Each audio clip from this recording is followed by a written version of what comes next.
Pride koala.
luck today, players. Have a big interview today.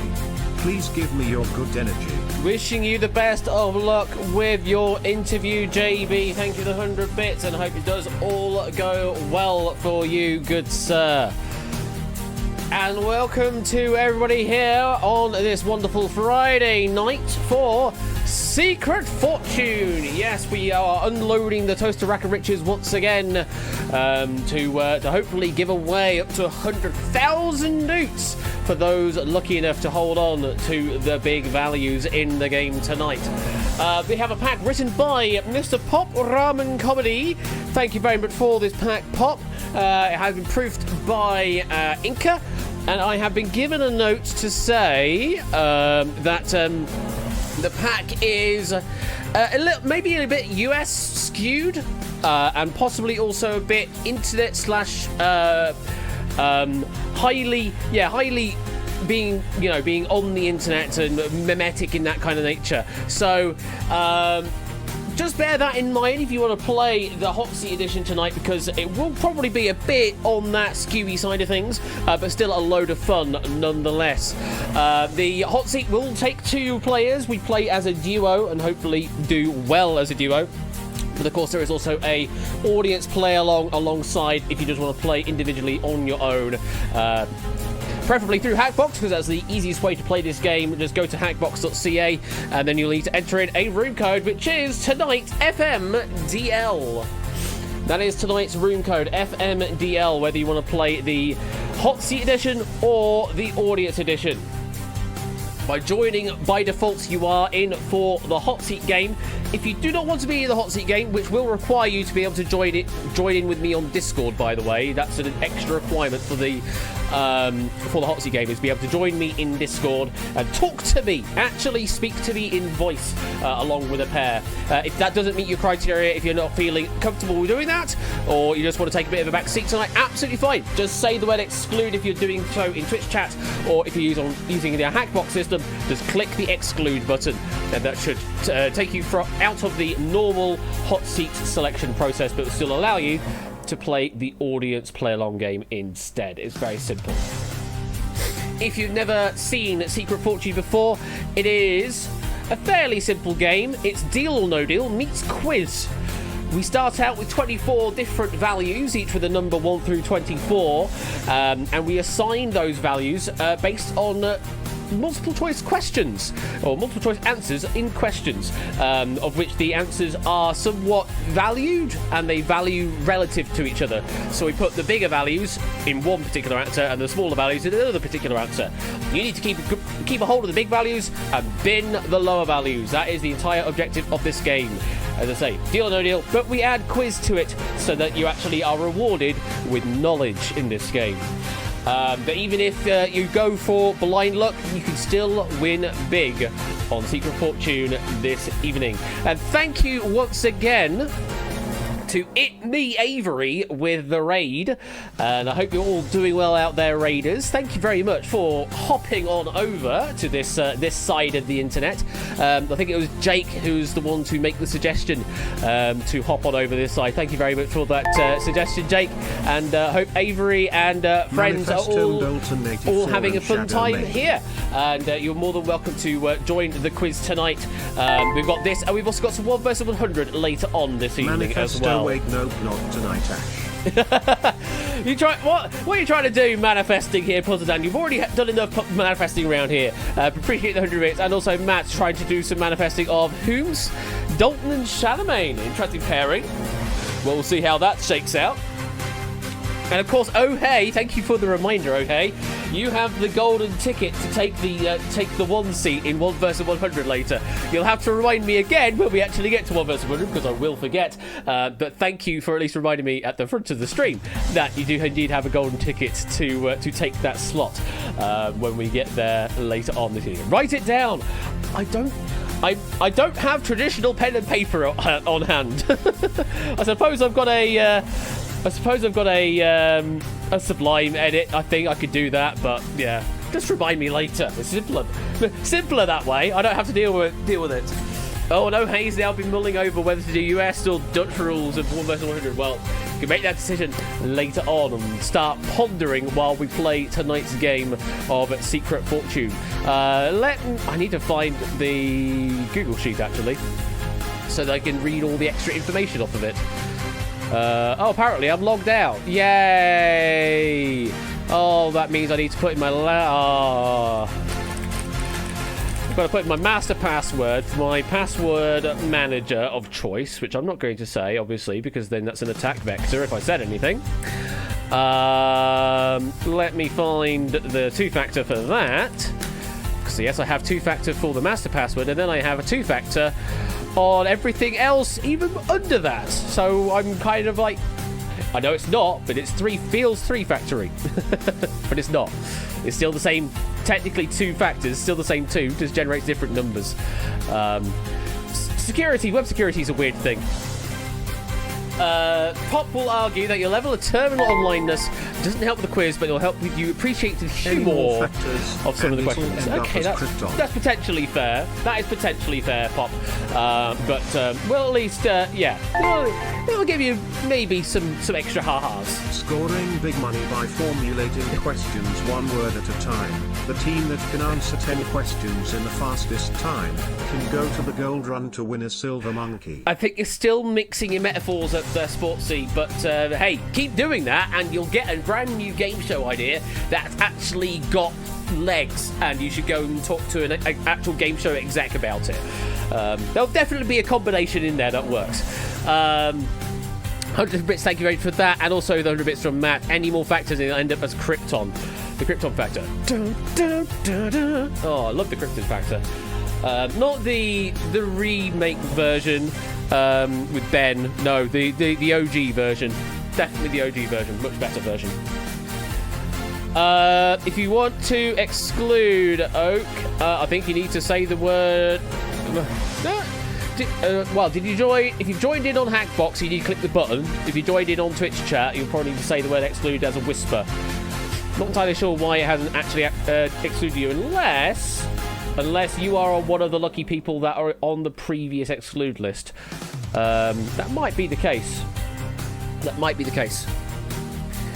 But we'll see how it all goes. Gordon Burns, the OG host. Absolutely. I mean, did you see his haircut in the original version? Woohoo! Oh, that was a choice, but certainly it was big in those days. Yeah, Ben Shepard is a perfectly serviceable host, but that particular edition of the show just felt a bit, felt a bit lifeless. At least with the one with Gordon Burns it felt homely. It felt homely. As I mentioned the 99, I'd say with the super round at the end, Matt, I'm okay. I'm honestly okay with the super round. I can make peace with that edition of the Krypton Factor. That it was different. It was certainly a choice, but it's certainly different, and I'm okay with that. They had technology with the TVs and the touchscreen stuff and that, and they were trying to do fancy things, but just didn't quite work out for that time, I guess. But yeah, it was definitely a choice, and I will still watch it. Still certainly watch that edition. Definitely prefer the previous edition before that, but anyway. Let's get on with the game. We've got 15 seconds until it's 10 past, so that sounds about perfect timing to sync up with the end of this sting. So, no bed. God, it's not a sting, it's a bed, because it continues on. A sting is the thing you'll hear in a moment, because it's a momentary amount of music. There's things and stuff. Anyway, let's get on with the quiz. With an 8 Minky and a Shadowbane! Well, Shadowbane was in one of the manifests, but paired up with 8 Minky tonight. Very interesting pairing indeed. Everybody else, you will be playing the audience play-along game, so if you still have Hackbox, keep that open, because you will be answering with that. All you need to do is click the answer that you believe is, well, what is the correct answer, what the question is asking for. The question is always going to ask for in round one, 4 possible answers. Which of these things is the biggest or the greatest or the most of a certain thing? You just pick the one thing that you believe matches that the best, the thing that you believe is the biggest thing. You do that, you keep the greater values in play. You don't do that, then you lose the greater values in play. Kind of simple as that. Hot seat players are going to do this on a 1-by-1 basis just because TV and drama. For you in Hackbox and on Twitch chat, it's a kind of one and done process on each question. You just pick one envelope and it auto bins the other 3 for you. Simple as that. As always, follow what the question is asking for and follow what Hackbox is telling you to do. It's as simple as that. I need to unmute myself and undeafen myself in Discord as I await our competitors tonight. Thank you to Colo again for helping doing the sound checks in the green room this evening. As always, the topper, remember the clue. Good evening to Shadowbane and Tate Minky. Hello. Oh, hello. How are we doing there? How are you doing, Ape? I'm good. I'm flying high off of a win from Chaos Tipping Point. Oh, yeah. We're hopefully do just as well here. When was the last time you did some play as a contestant on one of my streams? I'm trying to think. It's been a while. Oh, it has been a while. Yeah.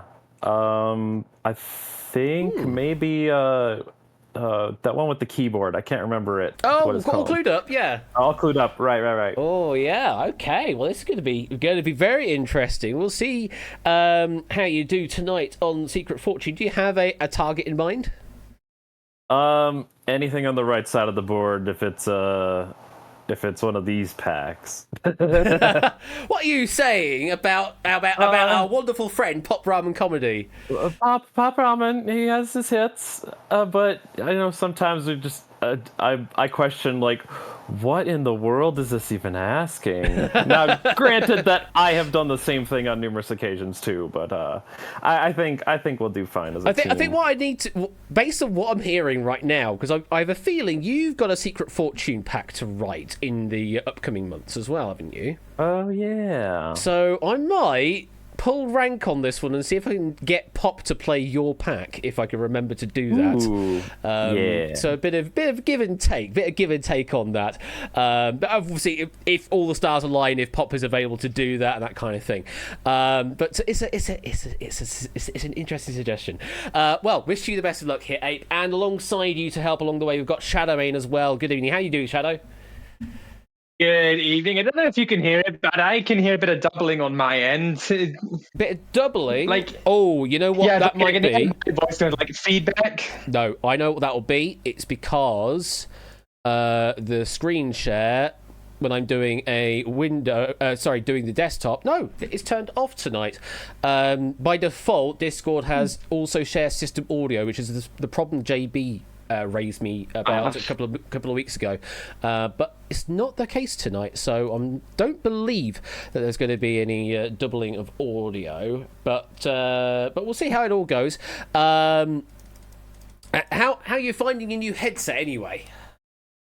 It's been interesting because there's no equalizer in it, so I had to give myself a crash course on how to equalize stuff. And let's just say it has been very it feels like I'm just mashing buttons like an idiot just to try and find a good setting. But I think this one works fine. You'll eventually find an EQ band balance that works out for you, and then Hope so. and also loathe what other people think good music sounds like as well. But anyway, do you have a target in mind, Shadowbane? Well, the last time I was in a hot seat game, we were 100,000, so don't know where I can go from there. Well, I guess all you can do is equal that, and we'll see if you can do that alongside Ape Minky this evening. Oh yeah, because this time I'm playing for Doots and not for the £100,000 fig. Well then, are you two ready to play Secret Fortune this evening? Yeah, let's do it. Let's go. All right, let's load up the toaster rack of riches. and bring out the bongos as well. So we have got for you tonight 24 envelopes, each with a value ranging from 100 doots up to 100,000 doots. Your job, as always, is to keep a hold of the big values and bin the low values. To do that, we will ask you some questions. In round one, the questions will always be of the format: which of these things is the biggest or the greatest or the largest thing? You will need to keep one envelope from the 4 being provided to you and bin the other 3. You need to keep the one that you believe is the biggest or greatest thing and bin the other 3 you believe are lower. For you, Charlemagne and Ape, it is done on a sort of individual basis. You're picking to bin. In Hackbox, in Twitch, you are picking 1 to keep. The other 3 will then just be binned for you automatically. So just bear that in mind. What you're doing in Twitch chat is sort of not the same picking process as our hot seat players are, but the ultimate end result is the same. You're always trying to keep keep the greatest thing and bin the lowest thing. That's the main mantra of the game, but I have to keep reminding people because questions get complicated very quickly in this game. Right, we need to start with some picks. So we'll go Shadowmane first. 2 envelopes, please, Shadow. I'd like to get 9 and 10, please. What was that, 9 and 10? Yeah, 9 and 10. Okay, Ape, how about you?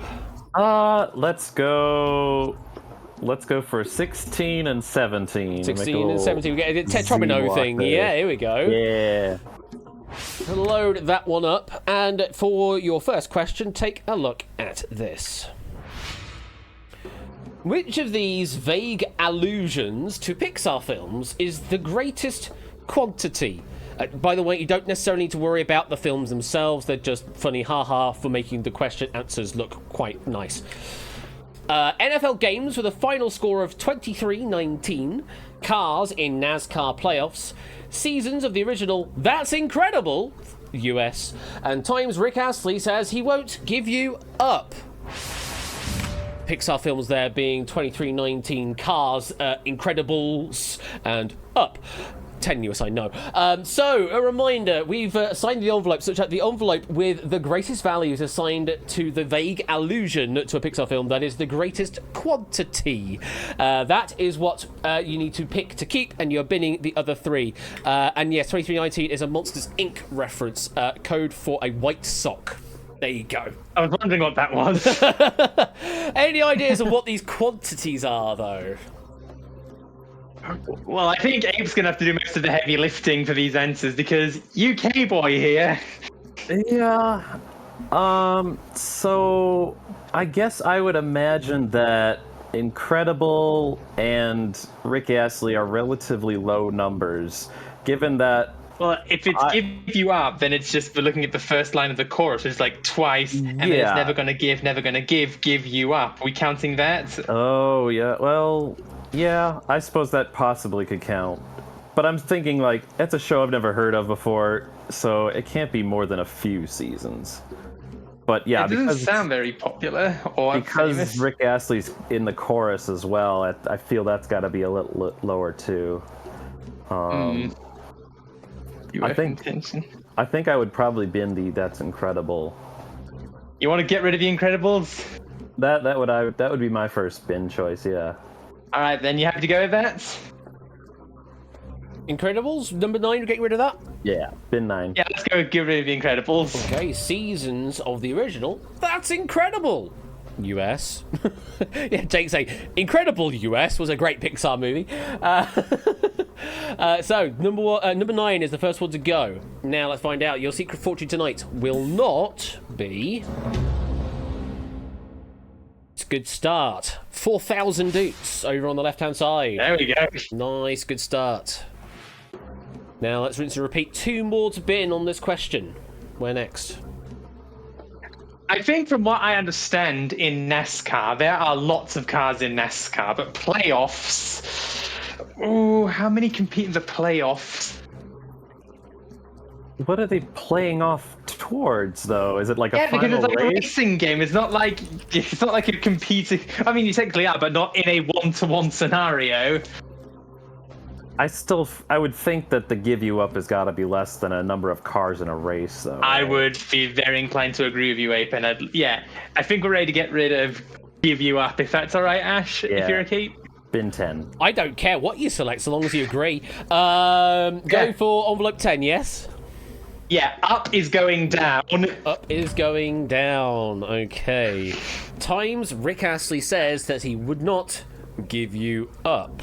Envelope number 10 going in the bin. Your secret fortune tonight will not be... Okay, add 10,000 to what you just binned, and you'll find 14,000. Okay. So a bit of a jump up, but it's a low on the right-hand side, so I think we're okay with it. So doing the math, because there's only so many ways you can score points in NFL games. You're either going to score them 6 or 7 at a time, or 3 at a time, or in the rare case, 2 at a time. Yeah, it sounds like 2319 is a score, but you but there's been so many NFL games. That's the problem. Right. I at least would think that, because I'm trying to do the math, 23 is pretty easy to hit. It would be 2 touchdowns for 14 and then 3 field goals for 23.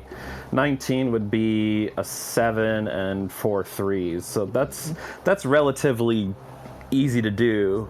And you could still hit 6s without hitting extra points. I think there's got to be a lot of final scores 23-19. That seems Is it very more than cars? doable. That's the thing now. I think, yeah, pairing off with what you said, that there's been a lot of NFL games, I feel that there's a good chance that score has happened a lot of times more than at least the cars. Yeah, because I think cars in NASCAR playoffs is a fixed set, and I think that is more likely to be worse than the highest answer. So, you want to go cars? Yeah, let's spin the cars. All right, spinning Okay. envelope 17 cars in NASCAR playoffs. And while we're at it, just bin the whole Cars Pixar series, all 4 of them. Just get them all out of there. Well, let's see. Hashtag opinions. Let's see. Envelope number 17 is going in the bin. Your secret fortune tonight will not be... Disney was listening. 40,000. Ouchie. Oh, dear. Not what we wanted to see.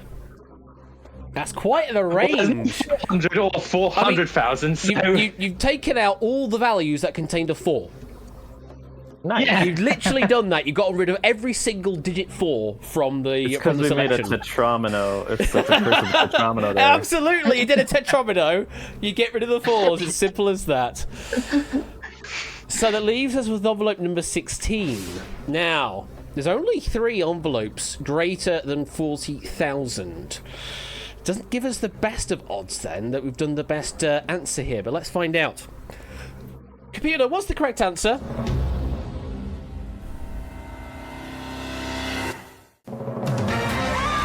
Oh, yeah! It is the correct answer!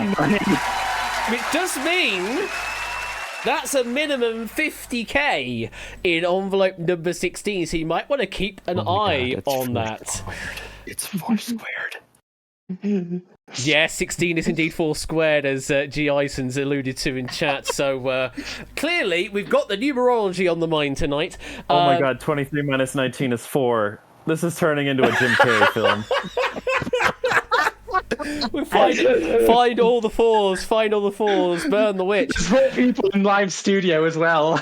So, let's have a look at the numbers in question. NFL games, according to NFLscorigami.com, because of course that's a thing, scorigamis. Total of 19 games that have achieved a 23 plays 19 scoreline.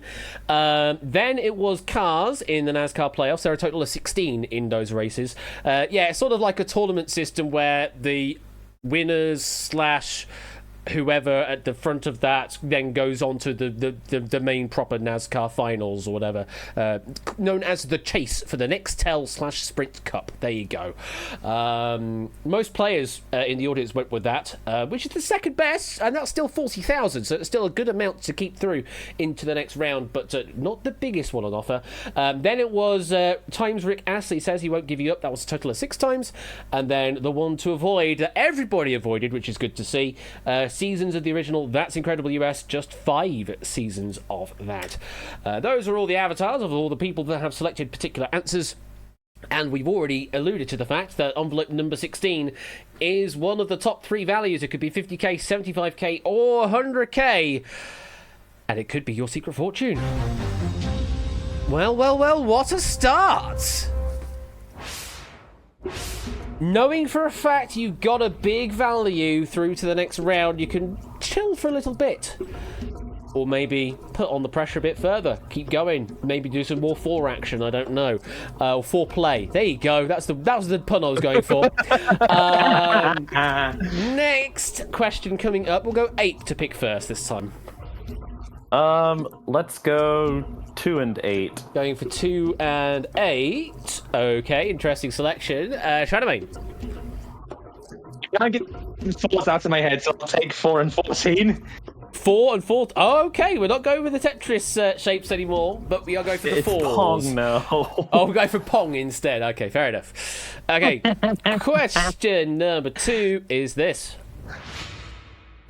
Which is the most expensive per their commodity market price? So we're going to give you a thing, sort of a total absolute thing. Which of these things is the most expensive according to their commodity market price? Is it a tank, as in 10 gallons of gasoline, the author's weight, being pop rum and comedy, so 100 kilos worth in cocoa, an underweight, we're saying that's 1,000 pounds, live cow, or is it 1,000 D&D copper pieces that we've equated to 20 pounds worth? So we've assigned the values such that the envelope such that the such the envelope with the greatest value, that's what I meant to say, is assigned to the most expensive of these things per their commodity market price. That's the one you're trying to keep, and you're bidding the other 3. So yeah, that's what you got to process. Any ideas? Right, well, if it's just 1 tank of gasoline...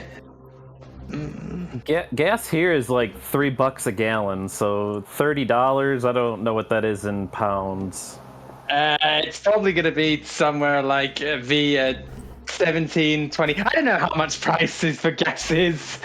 I would say, for the purposes of that number, because I know it can vary wildly, especially here in Europe, this number is courtesy of the Institution of Civil Engineers.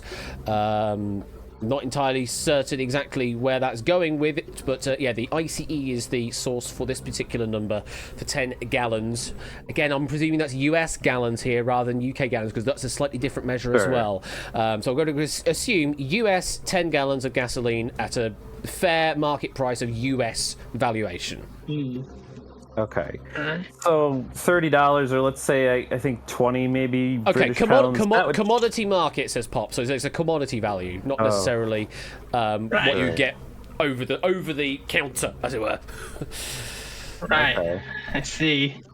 Well, then it'd probably be even less money if they're selling it to us at $30 a gallon, right? Yeah. They want to make money off of that, so that's got to be less than a live cow, right? Even if it is $30. Yeah, less than a live cow, probably less than like 100 kilograms of cocoa, because that is a lot of cocoa. Like, wow. So, So you want to say get rid of the gas? Or... Right now I'm inclined to get rid of gasoline, yeah. All right, we're doing it. We're going green. Going green and getting rid of the gas, okay. 1 tank equal to 10 gallons of gasoline going in the bin. I'm going to assume it's a US gallon, Dalton, though in the grand scheme of things, from what I can see, it doesn't matter whether it's a US or UK value. It will all come out on the wash and will still be placed in a similar location. Envelope to go bin. Your secret fortune tonight will not be 9,000 doots. Okay, Yeah. that's pretty good.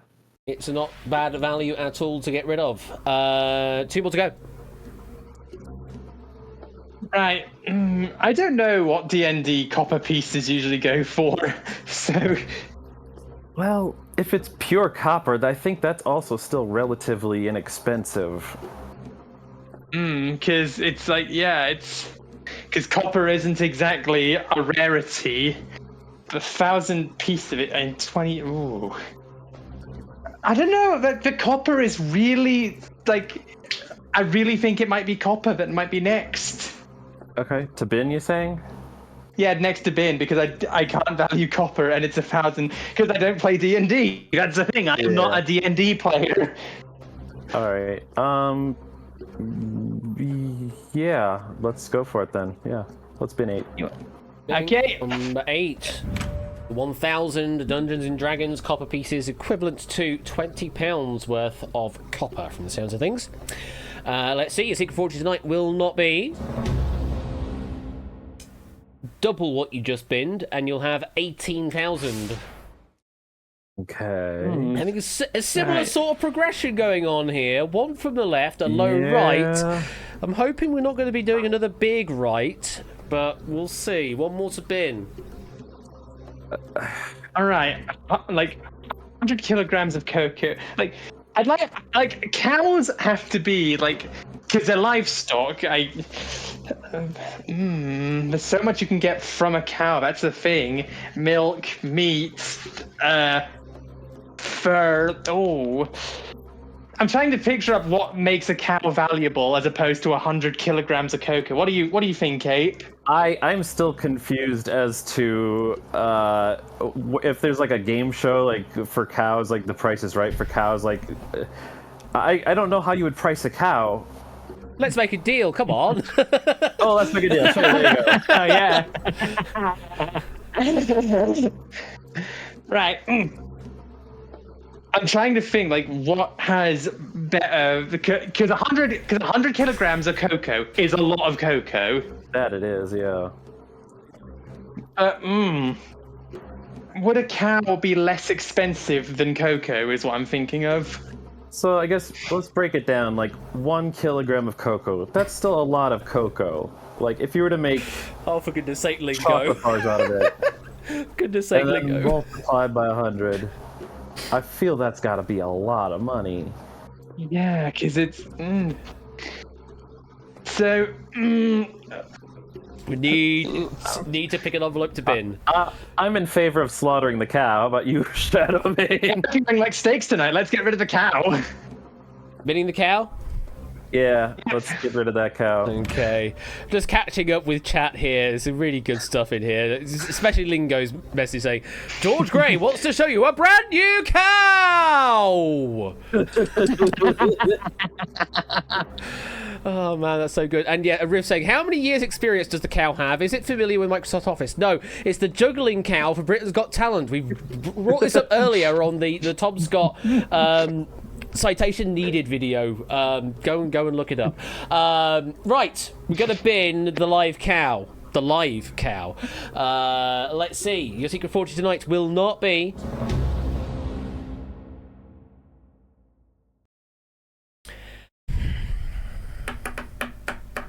It's a similar pattern. 30,000. It's a similar pattern. Another of the Power 6 gone. But that just means Omelette of the 40s is going to be one of the top 3 again. Yeah, hopefully. If we're following the same trend, it's going to be exactly the same result. So let's see. The author's weight, dramatization by the way, 100 kilos in cocoa. Is that the correct answer?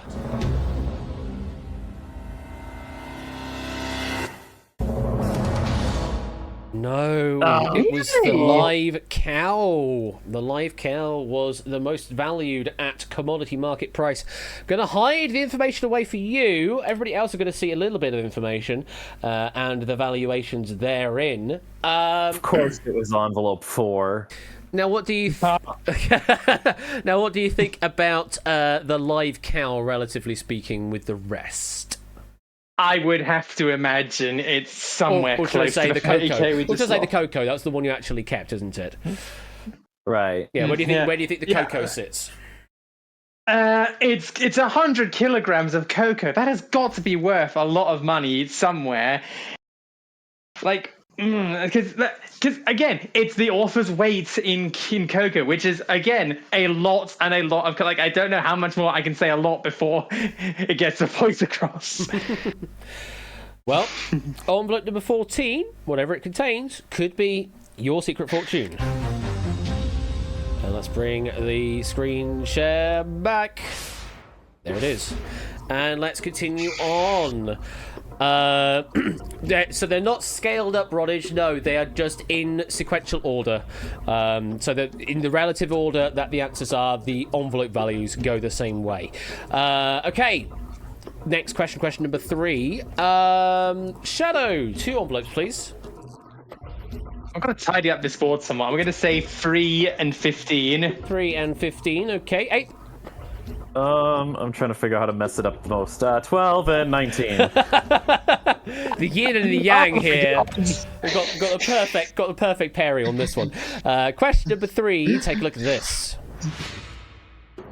Which astronomical landmark is closest to the sun? Is it Enceladus, Great Red Spot, Aphrodite Terra, or Sinus Successus? So assign the envelope such that the envelope with the greatest value is assigned to the astronomical landmark which happens to be closest to the sun. You need to keep that one that you believe is close to the sun, and the other 3 you believe are further away than the sun, or further away from the sun than the others. Have you heard of any of these?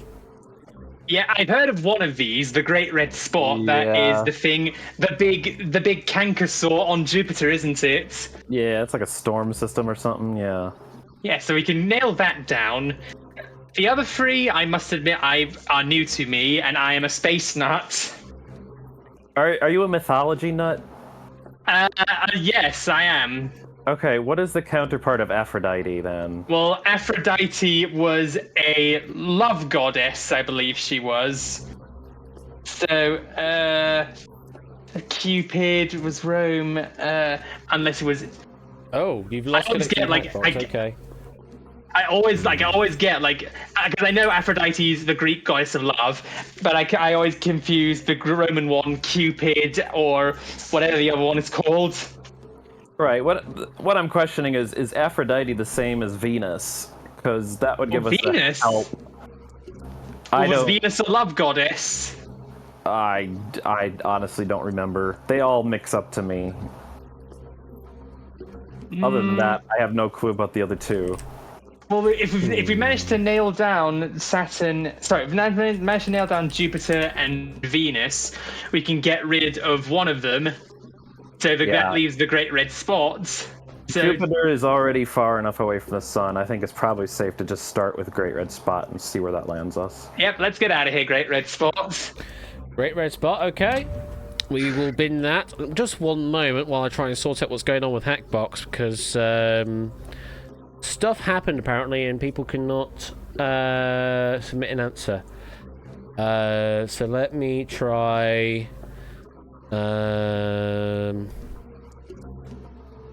It's just timed you out. I hope it hasn't just timed you out, because that would be incredibly late. It should have done that ages ago. We'll put reload host on, and I'm going to disconnect and reconnect. So it's now reconnected to the room on my end. I'm going to hope that on the next question it will pick it up. Can I refire the question for people to answer on this one? I don't know, because it will now have taken your answers as read. In fact, yeah, if you've got it, if you've received a state change, that means it's definitely logged an answer as done. So, not entirely sure what's happened there, because it seems that the connection is valid, but didn't take any of your answers. We'll continue on. Ooh. Is that a problem? No, that can't be the problem. Should you refresh Hackbox? I mean, there's no harm in doing so. It will just bring you back to whatever your current state is. So yeah, you can refresh Hackbox and it should be fine. Anyway, we'll continue playing the question out and we'll see what happens. Number 3 is going to be Your Secret Fortune tonight will not be 12,000. Oh, right down the middle. Right Great. That down the helps us middle. Not really much, but Yeah, kind of no much help there. You got 2 more to bin. Right. Sinus successus. I'm trying to think of what sinus would be or successus. I'm trying to figure out if that's some kind of, I can kind of guess around the right area there, but I'm not coming up with anything. Right. Well, if you say it's a guess, could that be? I'm gonna be honest. I can't think of anything else. I think we've secured Aphrodite Terra, but Sinus and Enceladus are really throwing me. Yeah. Should we just hold on to Aphrodite based on the, hey, it might be Venus? Yeah, maybe. So, which do you feel more like getting rid of, Enceladus or Sinus? I don't think it matters if we're holding on to 15. So then let's bin 12. Yeah, let's get it. Let's get rid of Enceladus. We're holding 50 to 100 grand potentially, so I think we're in a comfortable position. Enceladus, yes. Yeah. Yeah, Enceladus. Okay, let's bin envelope number 12. Your secret fortune tonight will not be 7,000. Okay. Down now. So interesting. One more to bin between Aphrodite Terra and Sinus Successus. What is Sinus or Aphrodite? Which what is a sounds harder?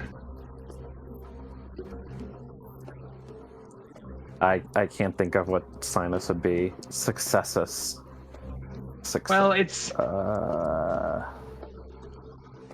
yeah, I'm not coming up with anything. well, if we can put Aphrodite as being closer to Venus, then there's not many. There's only one planet that's closer from Venus, and that is Right. Mercury. So if Sinus Successus is on Mercury, Yeah, that's kind of my thinking. So it's a gamble we got to take. So I'd be happy to bin 19 then. yeah, there's only one planet closer, and I doubt it's going to be on Mercury. So you want to toss Sinus Successus? Yeah, bin it. Okay, there it goes. Number 19 is going in the bin. Let's find out. Your secret fortune tonight will not be Oh no, Ashdot squeal. 50,000. Oh no! Oh well then. That's If this is correct, That's a big value that's just gone. That's right. I mean, that's true. If this is correct, then you know, between this and the envelope you selected in question 1, then you've got your pairing of 175. Oh, Shadowman, you know how we're like, there's only one planet closer? What if that's something that was on the sun, like itself, Sinus and Successus? well, I mean, then that would kind of. Well, I mean, Or if there was a Oh, well. landmark on Mercury. Yeah. yeah, we thought as much. Well, you've made a decision now. Let's find out. Is Aphrodite Terra the correct answer?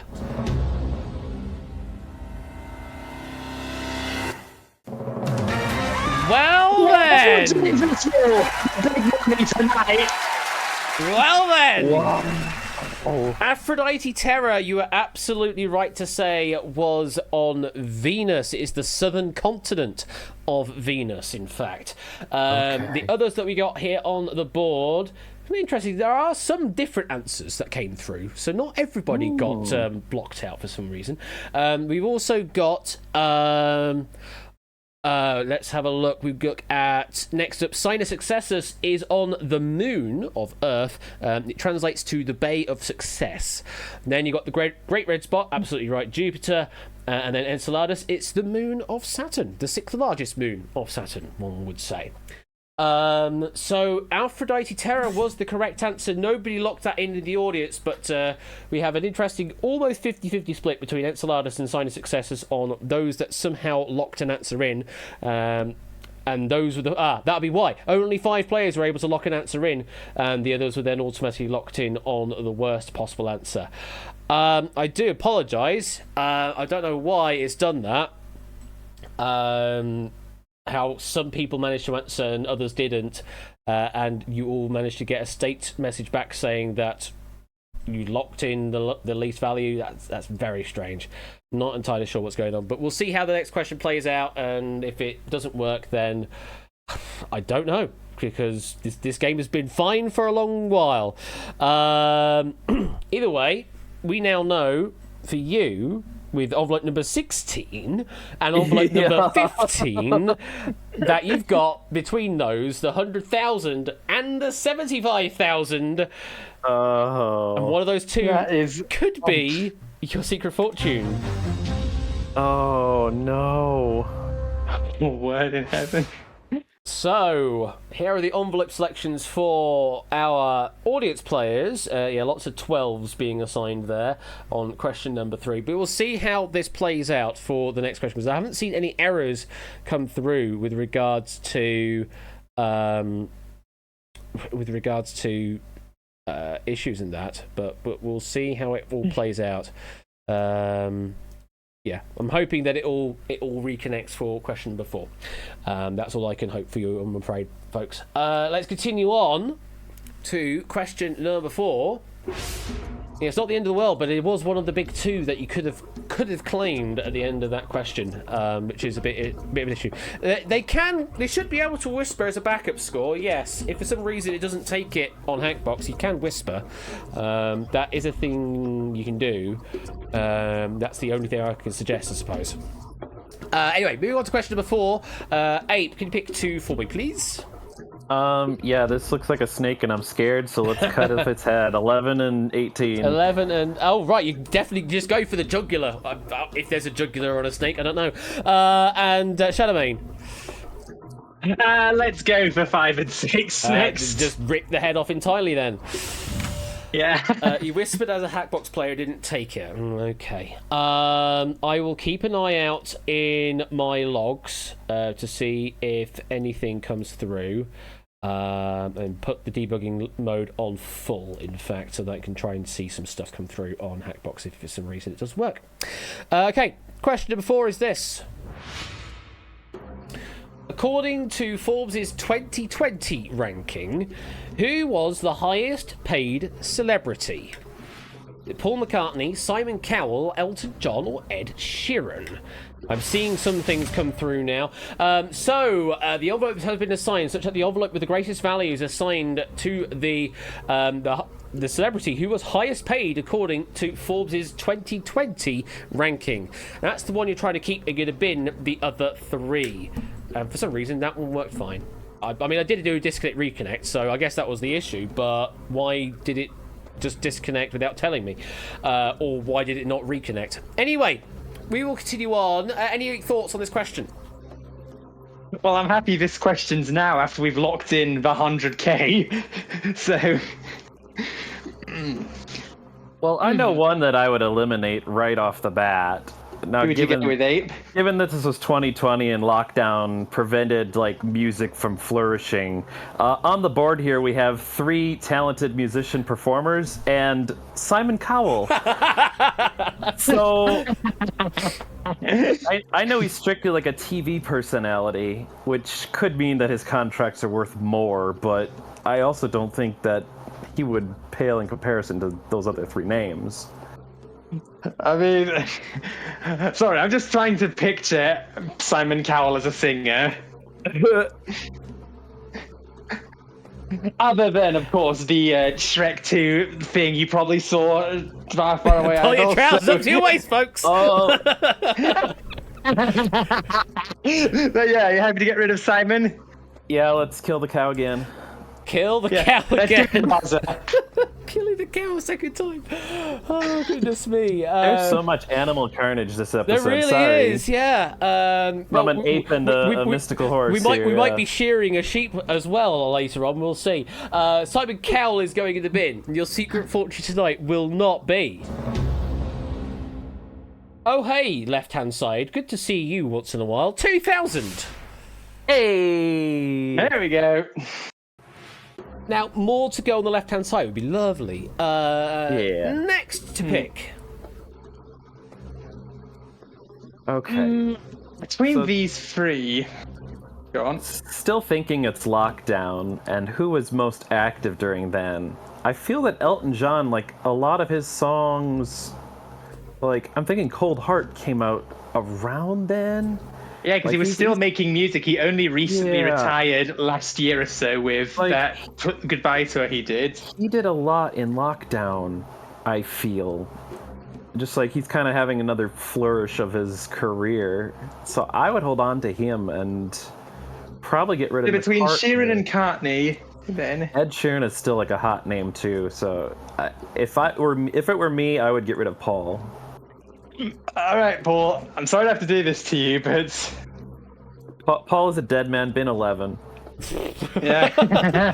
Well, okay, hashtag opinions, you heard it here first. It's a Beatles deep cut there. Yeah, 39 months from my... Sounds like Elton John's still standing. Sounds like Elton John is still standing. For the time being, certainly. We'll see what happens in a moment. But thank you for the 39 month free sub, Mai. I hope you're doing well. Welcome on in. For now, we are bidding number 11 for Paul McCartney. Your secret fortune tonight will not be... Huh. Lower than Simon Cowell, apparently. Oh, hello, I've got 20 bits from Kurzov as well. This is why I don't watch celeb news. This one was worth 500.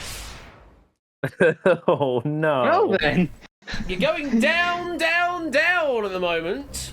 Well, I mean, they're both The bottom low. of the sea.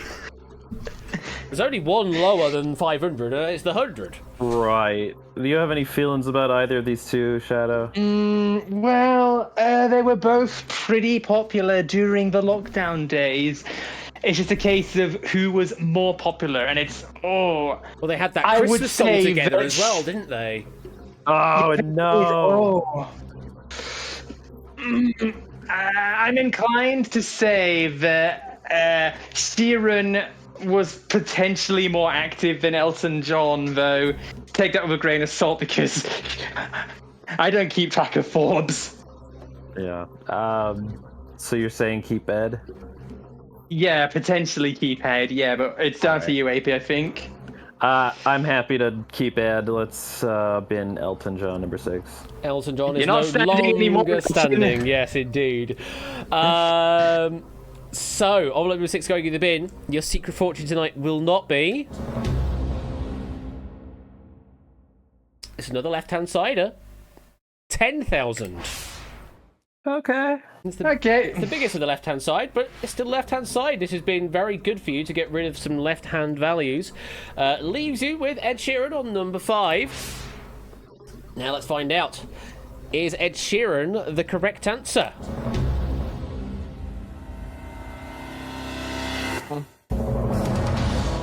No, it was Elton John. Elton John was the correct answer. For our Twitch audience, those are the numbers in question. You just have to intuit from your envelope selection what you think. What do you believe for Ed Sheeran? What kind of envelope value do you think's in that, considering we had a max of 10,000 there? Hopefully more than Simon Cowell, because that would be It two of can't them. be the 100. Surely not. Like, surely not. If Simon was the 1,000 and Paul was the 500, I refuse to believe that is the 100. Well, envelope number 5 could be your secret fortune. And back again. What an interesting shape we have left. It's an L, except we're missing the corner piece. This is essentially your final pick, because what you don't pick on this question, you are left with for the final question. Charlemagne, 2 envelopes. What shall they be?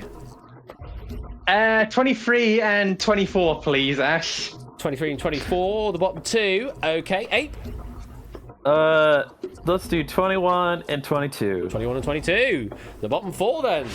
Load those up into the machine. Question number 5 is this. Which word or phrase was used in English language print first, according to Merriam-Webster? Hard pass, aromantic, earbud, or upcycle? So we've assigned the envelopes such that the envelope with the greatest value is assigned to the word or phrase, and that was used first in English language print according to Merriam-Webster. That's the one you're trying to keep and get a bin the other 3 that you believe occurred later. So, literature history. Although these are all fairly modern words, I'd probably posit. Yeah. What are you thinking? I think the hard pass seems the I think hard pass might have come first because it sounds like something that would have been much more frequently used in the earlier years as opposed to the rest of these. Because earbuds probably came around the time that they were being developed and no one knew what to call them. So they were like little headphones, like mini earpieces, whatever you want to call them. It's probably just me though. What are your thoughts, Ape? I think the help of this question would be to think of like older timey things. Like earbuds aren't necessarily what we know them today, but they could be something like an earpiece from like, I don't know, like a Spy or something like that, and it was in like a potentially 60s movie. or I was about to say a hearing aid, but I don't think that'd be the same thing.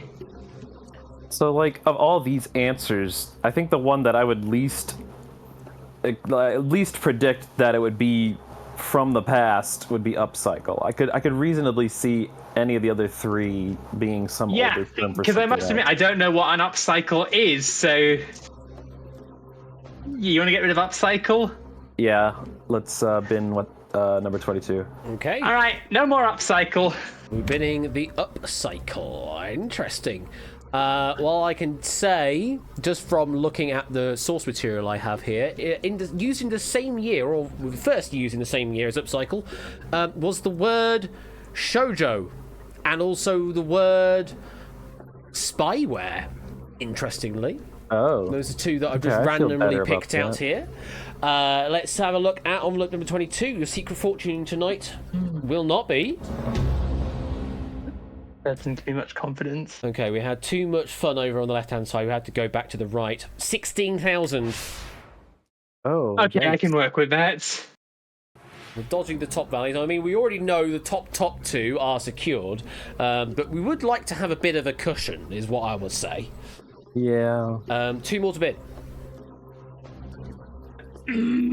Aromantic, I don't, because all the LGBTQ terms were like being identified somewhere around 2010s, maybe like late 2010s, early 2020s. Though I could just be completely out of touch.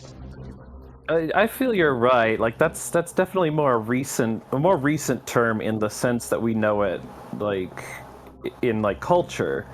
I feel that this could easily be like one of those Shakespearean words, where it's like it's the opposite of romantic. Like that's just an invented word. I don't know. Right.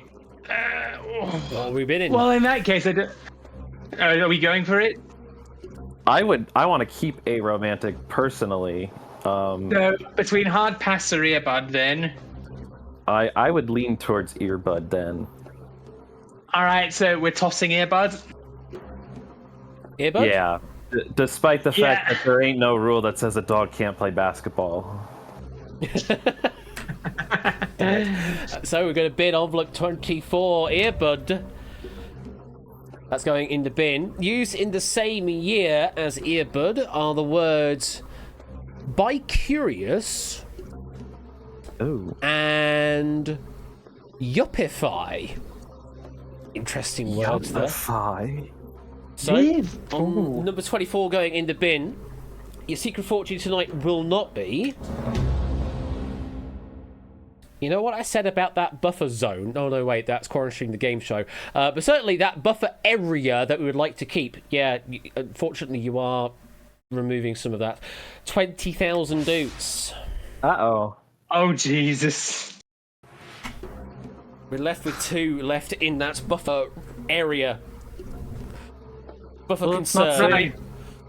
We could very well have 22 and 25 in those two.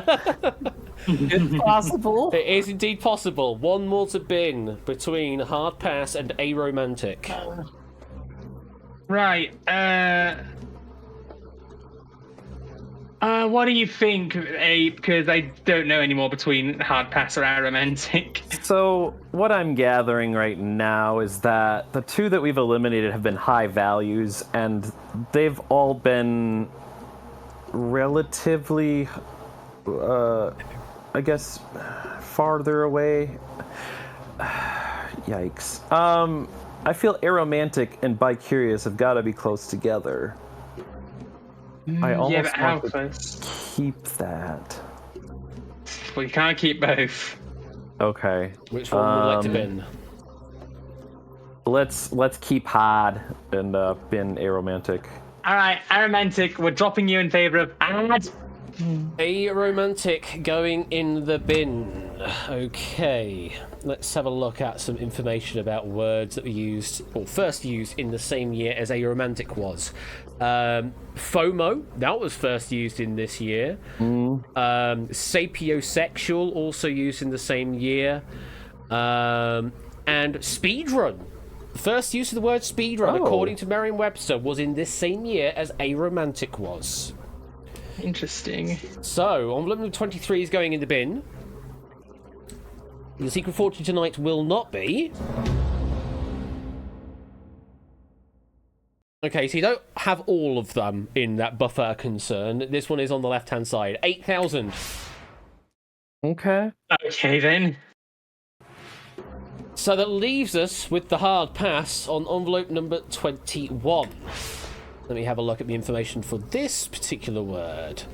So hard pass, also in the same same year as on fleek. Oh no. Oh dear. Initial coin offering. And Afro Latinx or Latinx, depending on how you want to pronounce it. Those are all in the same year as hard pass was used the first time round. Let's find out. Is hard pass the correct answer? Very likely is not. Earbud was the correct answer. Just going to hide the information away, but I will tell you that all of these happened in distinct decades, all ending in the number 4. Oh yeah, there's 4. God. So the 4 was still there throughout, but yes, all distinct decades ending in 4. We cannot escape it. So based on some of the extra little bits of info that I've been weaving into that, what do you think about hard pass? Hard pass. It's not I great. Let's be honest. No, it's not great at all. But it's one that will be easily eliminated later on. Yeah. Well, envelope number 21 could be your secret fortune. Yes, all 4s, just as keikaku. Keikaku means plan. Which also means cake, which also means plan. That's a funny. Right, we're left with 4 envelopes. 1, 7, 13, and 20. Let's load that up. We've nearly finished round 1, and we've gone past 9 o'clock. Goodness me. Question number 6 is this. Oh god, this one.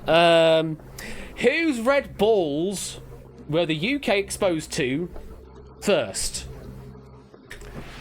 Is it 10 Ball, Gladiators, Lingo, or Big Break? So we've assigned the envelope such that the envelope with the greatest value is assigned to the thing that exposed their red balls the first to the UK. That's the one you try to keep. You're going to bin the other 3. Right, well. So it's a question of, I believe, game shows, but it's entirely your way of processing this. Well, that Stream helps. back up. Oh, sorry, have I not brought... yeah, I might need to do that, mightn't I? I want to look at some red balls, Ash. There you go. Come on. Unfortunately, there aren't any on screen, but yeah, there you Oh, go. okay, fine. Right. I know what most of these are: Gladiators, Lingo, and Big Break. What are you feeling years-wise? Well, I think Big Break was like a product of the 80s or so, because it was a snooker game show. Right. The original Gladiators, I believe, was a product of the 90s/early 2000s. And then I think Lingo, I don't think we've had Lingo in the UK. I think this is a more modernized take on it. I don't know what 10 Ball is. Yeah, I'm kind of in the same boat. But if you think Big Break is older than Gladiator, just go ahead and just... Big Break is absolutely older than Gladiators. I can tell you that much for free, so we can get rid of Big Break very confidently. No, we want to keep Big Break if it's older than Gladiators. Keep the oldest, Oh, bin sorry. the youngest. Sorry, if you want to keep it. Right, well, in that case, Gladiators. Bin 13. Bin 13? Yeah. All right. Number 13 So is I going in the nearly made a bin. great mistake. Are you a gladiator? Clearly not. You're binning them so soon on. Let's see. Your secret fortune tonight will not be 5,000 dukes. Here you go. Not too bad at all. Left-hand side. 2 more to go. So, Lingo feels like another product of the 90s. I wouldn't even say like late 80s, because I know the US had an early version that nobody remembers. Well, yeah, but again, Big Break was a snooker game show, and how many snooker game shows do you see on TV these days? Yeah. So I do, because I think Big Break was at the same time as Bullseye, from what memory serves. Sure. So I have to imagine that Big Break is definitely much older than Lingo. All right. Because I don't know if Lingo happened. You binning Lingo, yeah? Yeah. All right. Yeah, let's go with Lingo. Binning Lingo, envelope number 1, top of the shop. Okay. Your secret fortune tonight will not be... there's a concern in a buffer again. 22,000 dukes. Uh-oh. You're kind of making this a 2 or nothing game here. You need to keep that 25. Otherwise, this could be quite a difficult round 2 to get through. Right, between 10 ball and Big Break. Well, I do not know what 10 ball is. I do not know what 10 ball is. All right. Should we just bin it and find out what 10 ball is?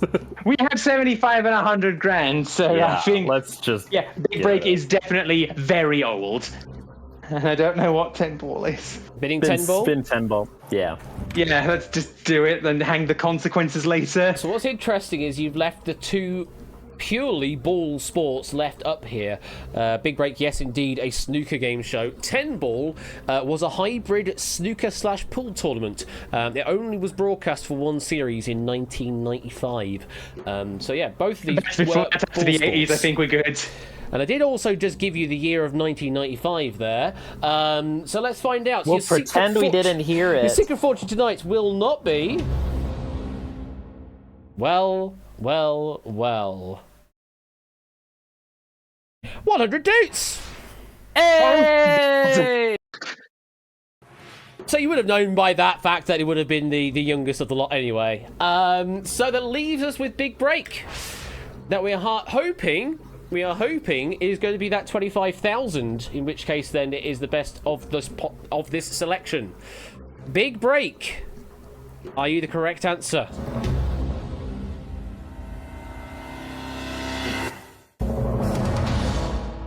No, it was Lingo. Now, obviously, we've got Lingo happened. Obviously, we've got the modern version with Adil Ray from 2021 and the RuPaul Celebrity Edition in 2022. But the first one, hosted by a Martin Daniels, all the way back in 1988. That was the first of the game shows, all the way back in 1988. And yes, that was the one where they actually did do balls with the lingo. Because, of course, it comes from the name Bingo. It's lingo. The others we got there, Big Break was... I get it now. Big Break was early 90s, 1991. Gladiators was definitely squarely 90s, 1992. And he had 10 ball in 1995. So... Not the best pick on the final question, and I don't mind spoiling it because this is the final question. Those were the envelopes, the audience selections for said answers. What do you think then for envelope number 20? Which of these values is it containing? It's gotta be one of the lower 3. 6,000. 6,000. Well, envelope 20 could be your secret fortune.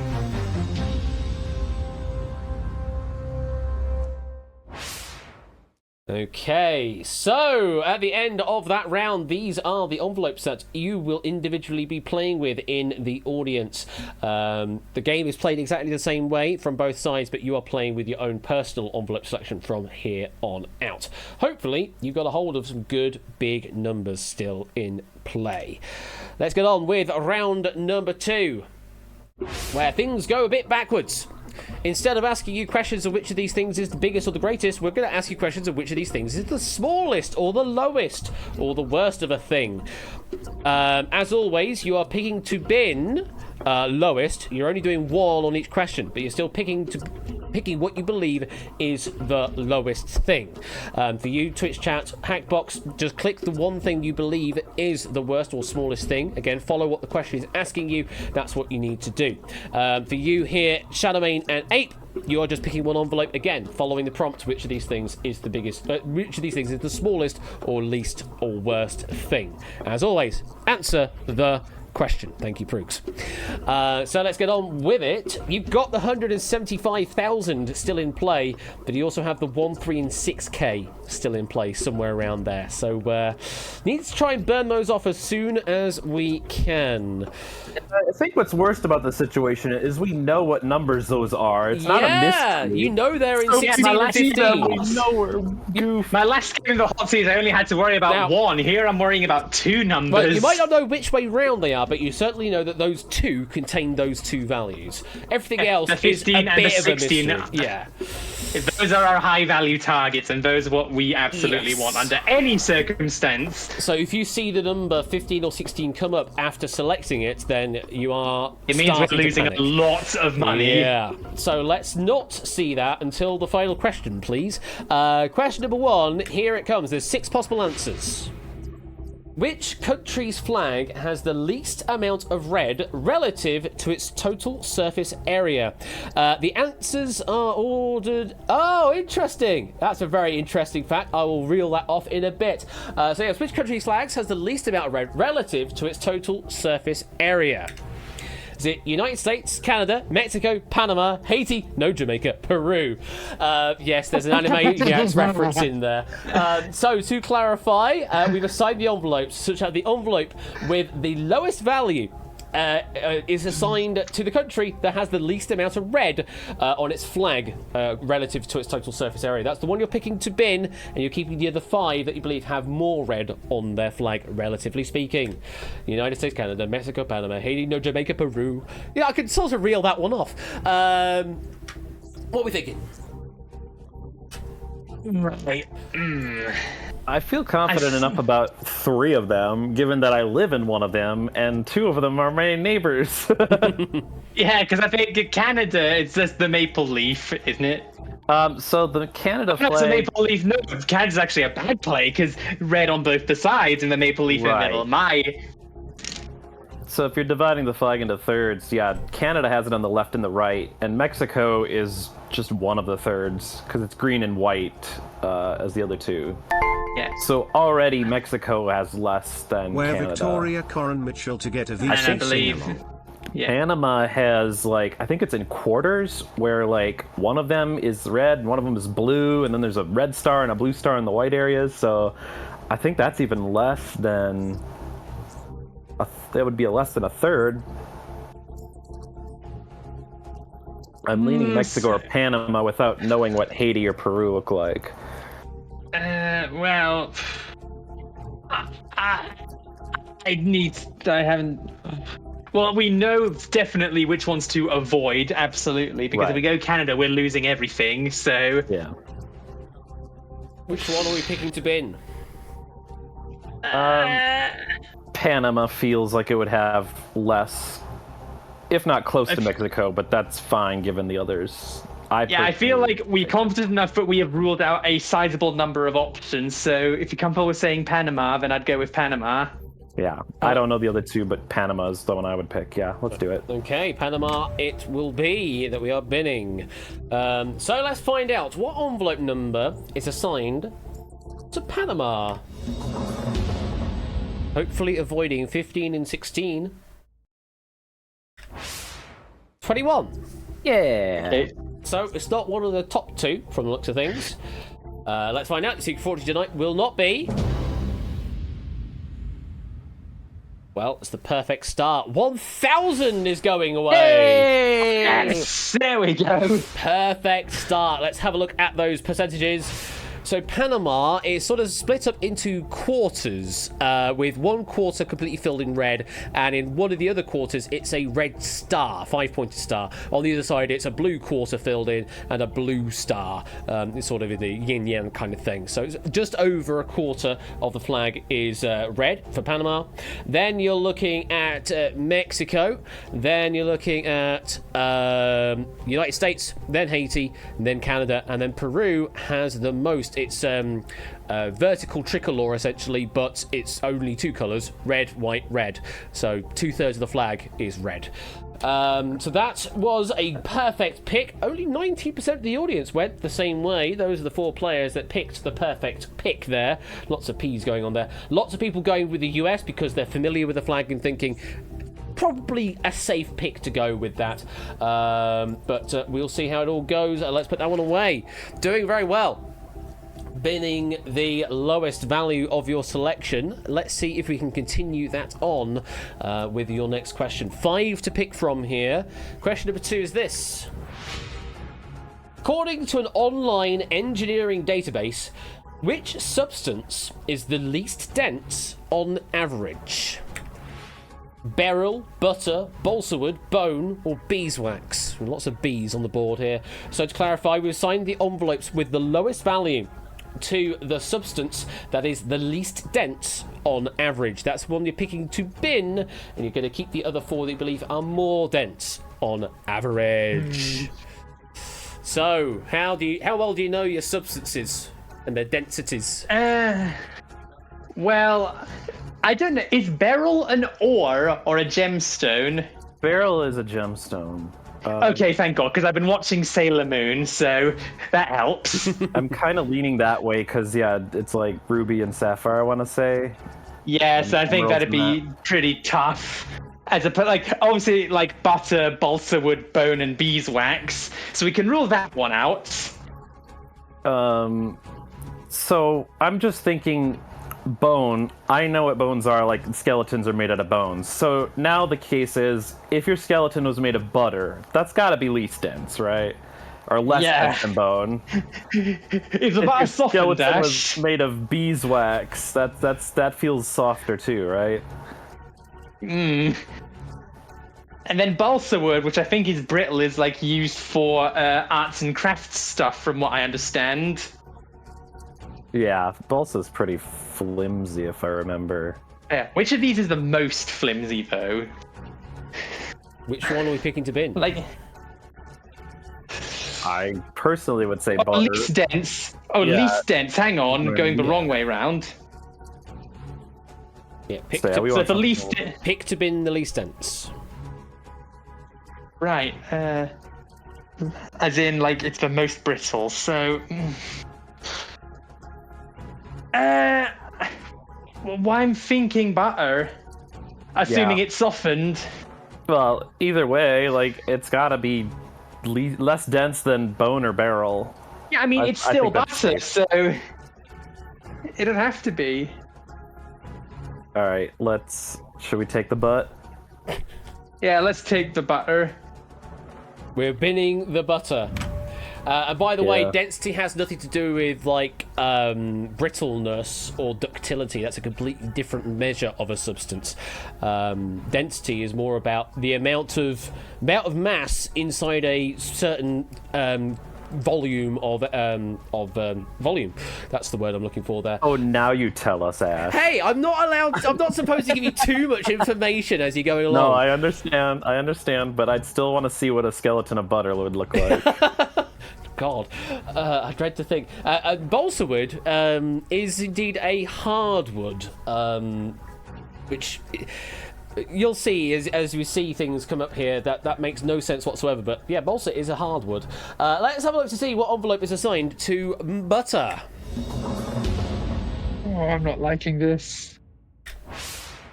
20. Hey! Okay, thank God. It's not 15 or 16. So again, we've kept the top 2 in play. Let's find out. Secret Fortune tonight will not be. Not the lowest, but not too bad at all. 6,000. All right. Okay, we can work with that.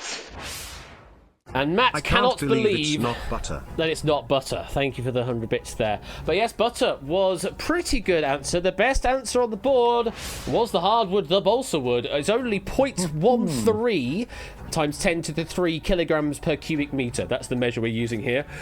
Then it would be the butter, 0.86 times 10 to the 3 kilograms per cubic meter. Then the beeswax, 0.96. Bone, 1.85. And then beryl, absolutely right to avoid that one, has a density of 2.7 times 10 to the 3 kilograms per cubic meter and has the chemical formula of Be3Al2Si6O18. Because, of course, people were playing along at home on that. A lot of people going with the balsa wood, and they have just rightly binned their lowest value in play. A few with the butter. Nobody picked the beryl, which is what we love to see. So no one has lost their biggest value still in the game. Let's put that away. Good start. Good start in this round. Just need to get rid of that 3,000, and that then would be into golden, well, into Power 6 territory, because the 25 is still one of the Power 6, despite it sort of living on its own right now. How are you feeling at the moment, Shadow? I'm hoping that the category I hope comes up. I'm hoping we get video games. Hoping it video games. That's probably not going to be the case because I probably said it. Okay. 8, what are you thinking? I think as long as we can find one that's better than the other, that's just going to save us to the end. Well, question number 3. It's not necessarily video games, but it is games. In which sport can a team or its coaches call the fewest amount of timeouts during a regulation international game? Ice hockey, gridiron tackle football, basketball, as in the FIBA, or water polo. So, as a reminder, we've assigned the envelopes such that the envelope with the lowest value is assigned to the sport in which a team can call the fewest amount of timeouts during a regulation international game. That's the one you're picking to bin. You're keeping the other 3. So, timeouts. Any ideas on these sports? I'm trying to think which one of these probably has the most rule-breaking players, and it's not like a punishment sit in the corner timeout. It's just like, let's take a break from the game for a bit and...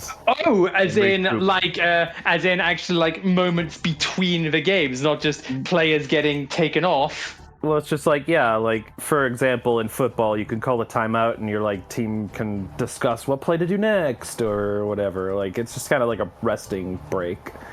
So it's not like because I know the basketball is played in 4 quarters for a match. Mm-hmm. So if I'm going to compare this to things I already know, so if NFL is closest to gridiron football, I believe they have 3 timeouts per half. Now, granted, they play in quarters, but they have to save those timeouts for the times they need them. That would be 6 in a game versus like basketball, which I think it's a similar thing, but they also get like longer and shorter timeouts. So that would add up to a lot more. Yeah, because it's 4 quarters, so... So are you saying that gridiron tackle football has less than basketball? That's what I would say, yeah.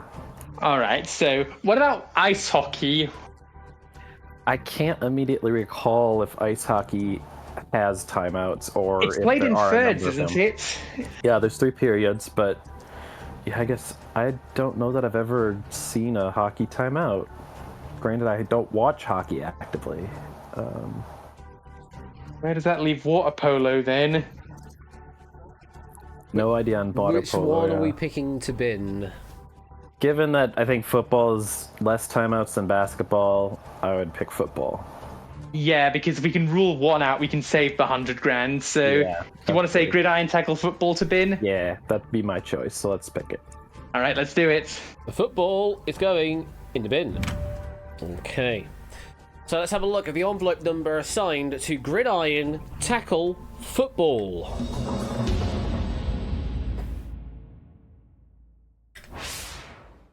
Oh no! Oh boy. Not good news. We are losing one of those top two values. Envelope number 16 has appeared. Which one is it? The 75,000 or the 100,000? Which one are we losing? Your secret fortune tonight will not be...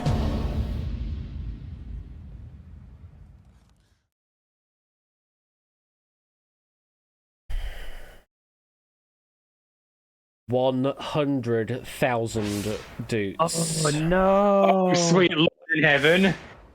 It was the worst answer to pick on the question, and your summation, I think, is absolutely right, Ape. It's a total of 6 that they can call in any particular game. 3 per half sounds about right. In basketball, that was the second highest on this board. They can call up to 5 timeouts during a regulation game in FIBA basketball. In water polo, you can call up to 2.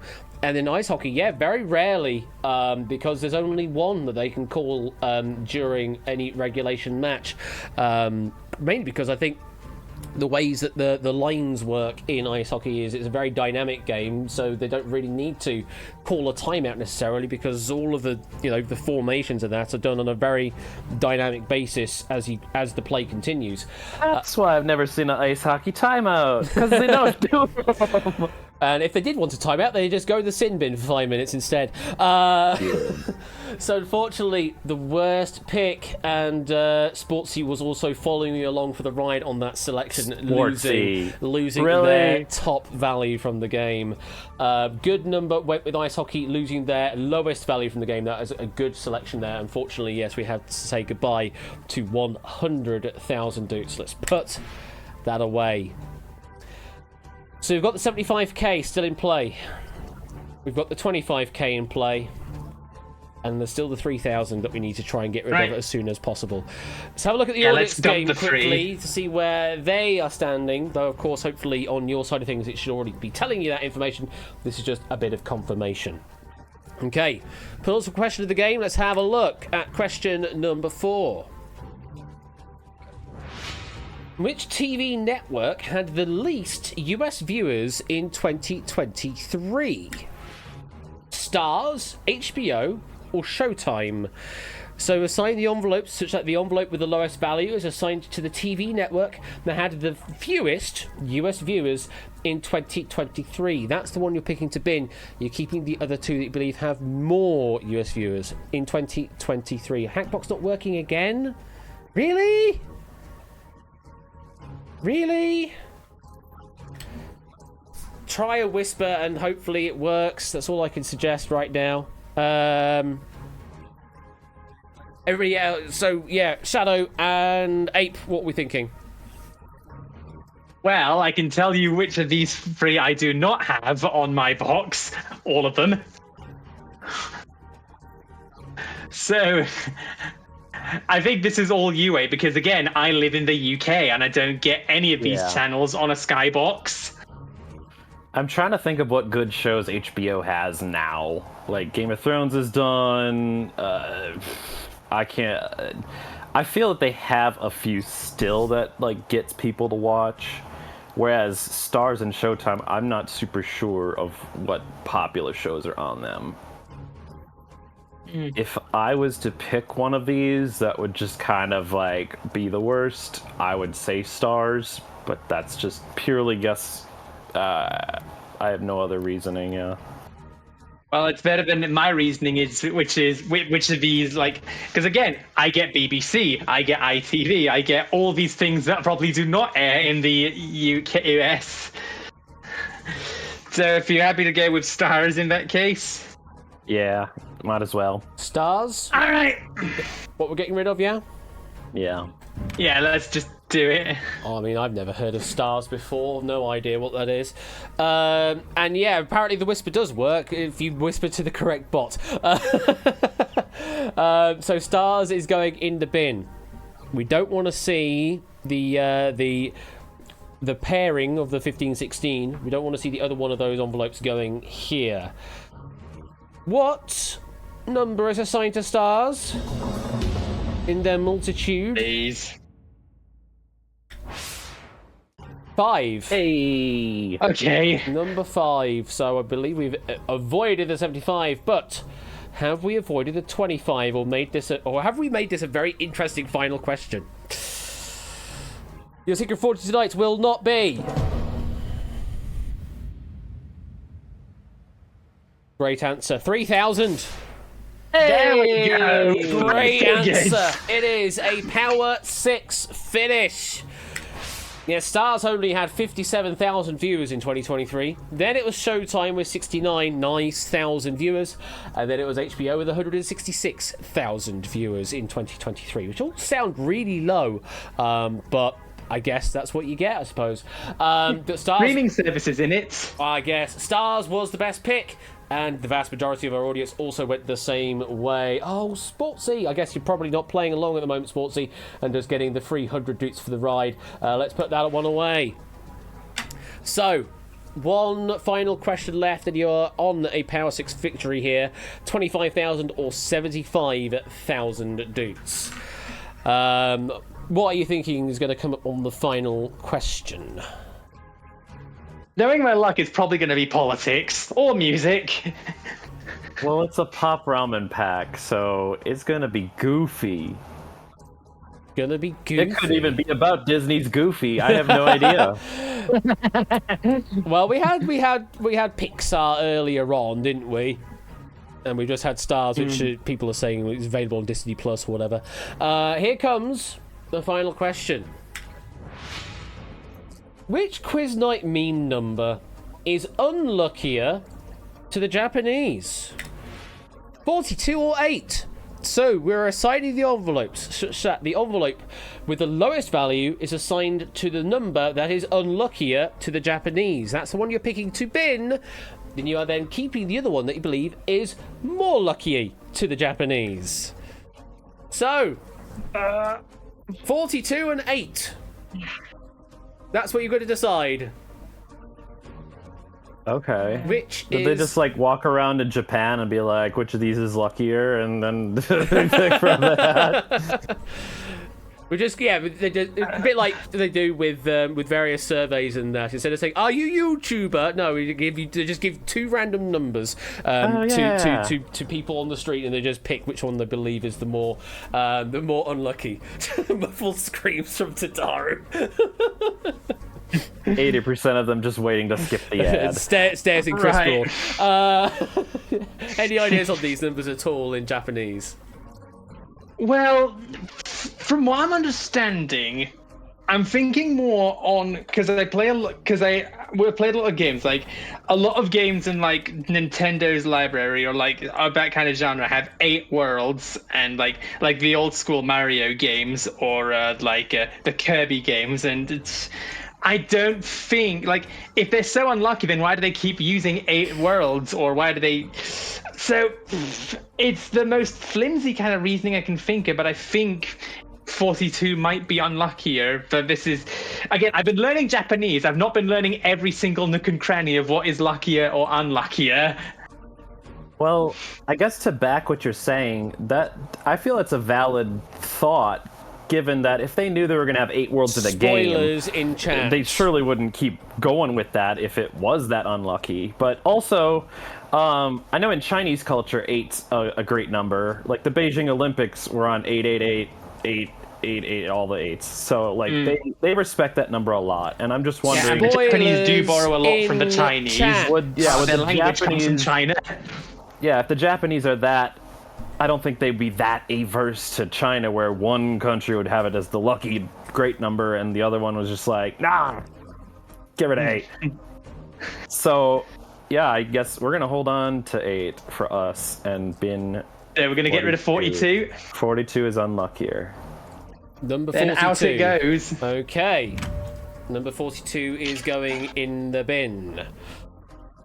I did have to do some strategic muting in Discord there because there was, some interesting chatter that's happening that's kind of spoiling the answer is all I'm going to say.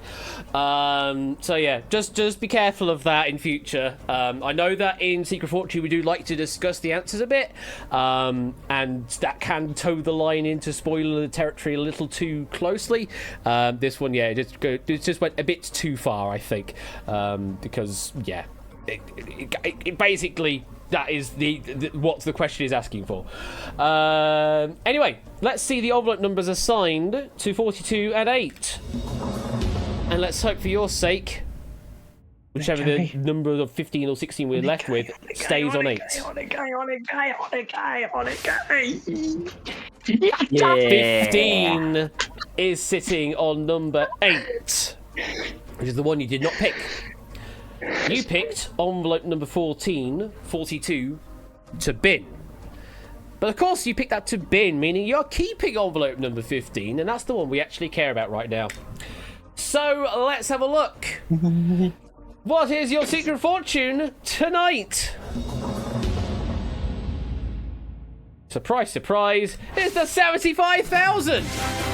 We've only got straight to people.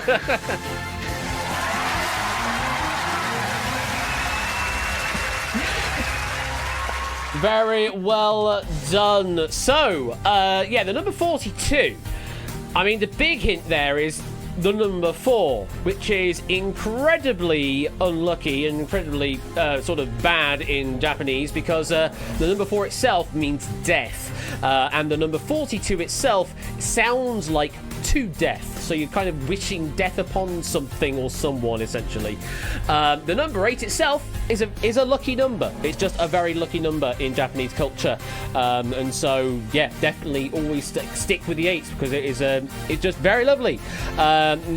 How Lucha in chat says, my dad is Japanese and he always gave me $88.88 for birthdays because it is such a lucky number in Japan. Whereas 44 in 42, definitely not. So yes, get your 8s in chat. Very, very lucky answer is the number 8. And 75,000 is your victory there, Ape and Shadow. How do you feel after that? Oh, that felt... It felt so good to turn that around when we thought all hope was lost. Like, for reals. Because, you know, once you lose the 100,000, you start to think, actually, hang on, this might be harder than it looks. But I'm just so happy. Did very well. Ape, how do you feel? I think given that I got 75,000 out of it, that was the best pack you've ever written, Pop Ramen. We await to see what your writing will be then, Ape, for Pop's revenge gameplay. He set the bar high. 75,000 to you each. Let's have a look at the audience game. Who took what? It was Tipsy, the only player getting the full 100,000. Very well done, Tip. Then it is a bit of a sharp cliff because, of course, we did have that unfortunate scenario with the space question where the 75,000 was removed from a lot of players' selections by default. Ralph and Puzzledown and Yellowtail and Cetra and Riff and Dalton and How Lucha all making the best of it, though, getting up to 40,000 doots apiece. Very well done. Brian and Mark, 25,000. Basudis, Mr. Vertigo, 22,000. Itogi, Abe Me, 14,000. Jake, 9,000. Topper and Awesome Pack Player, 6,000. Proogs on 5. Sportsy on 4. Danny on 3. Silver Electron on 2. Cart Quiz on 500, and It's I Teach, Matt and Dragon along for the ride on a free 100 doots. Shadow and Ape, thank you very much for playing. I hope you had fun. Thank you for having us, Ash. We've had an incredible time, haven't we, Ape? Much fun was had, and I can't wait to see what chaos is going to ensue in 1 versus 100. Oh, yes, indeed. I mean, we're almost at 20 to 10, but yeah, we will definitely play at least a game or two of 1 versus 100. I was hoping to be here starting that game like 15-20 minutes ago, but that's just how it goes, I suppose. Fixing weird hackbox issues. Thank you very much for playing, Shadow and Ape. Have a good rest of your week. Enjoy the weekend, and is it Super Bowl weekend? It is. It is Super Bowl weekend. Oh, goodness me. Am I going to stay up? I have no idea, but we'll figure that out later. Take care, and we'll see you later. Bye. Bye. It is the Big Al weekend, indeed. Big Al weekend. Thank you very much, Pop, by the way, for the wonderful Secret Fortune pack. And again, to Inca for helping proof that pack for tonight's episode of Quiz Night. It was a lovely, lovely game, that, with some really, really wonderful lulls in there as well. And Quiz Night meme numbers to boot. So thank you very much for that. Jesus Christ.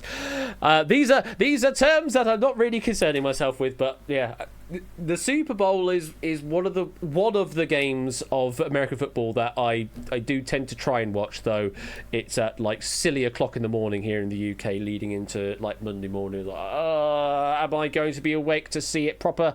Not really. Like everyone's favourite Crypto Factor season, that was a super round. You can have both at the same time. Thank you very much, Pop, for that pack. Very lovely. Right. It's time to get over to 1 versus 100. So let me get that all loaded up. We'll stop streaming that. Let's press that button there. And cue sexy Dutch music.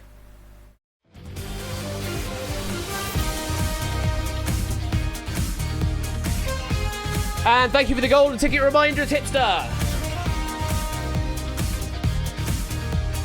In which case, you might as well get yourself sound checked in the green room right now, because we know that you're going to be the next one this evening. We can just sort of get that out of the way. And I will add you to the one preference list in a moment.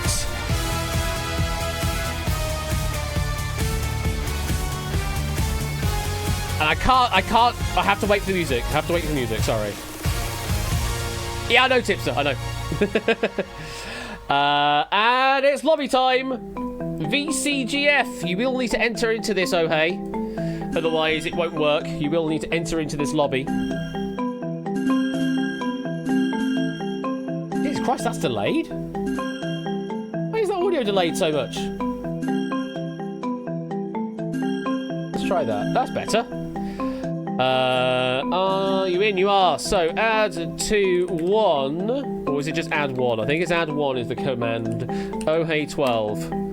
Yes, there you go. You are added to the preference list, so you should be picked preferentially on the next game.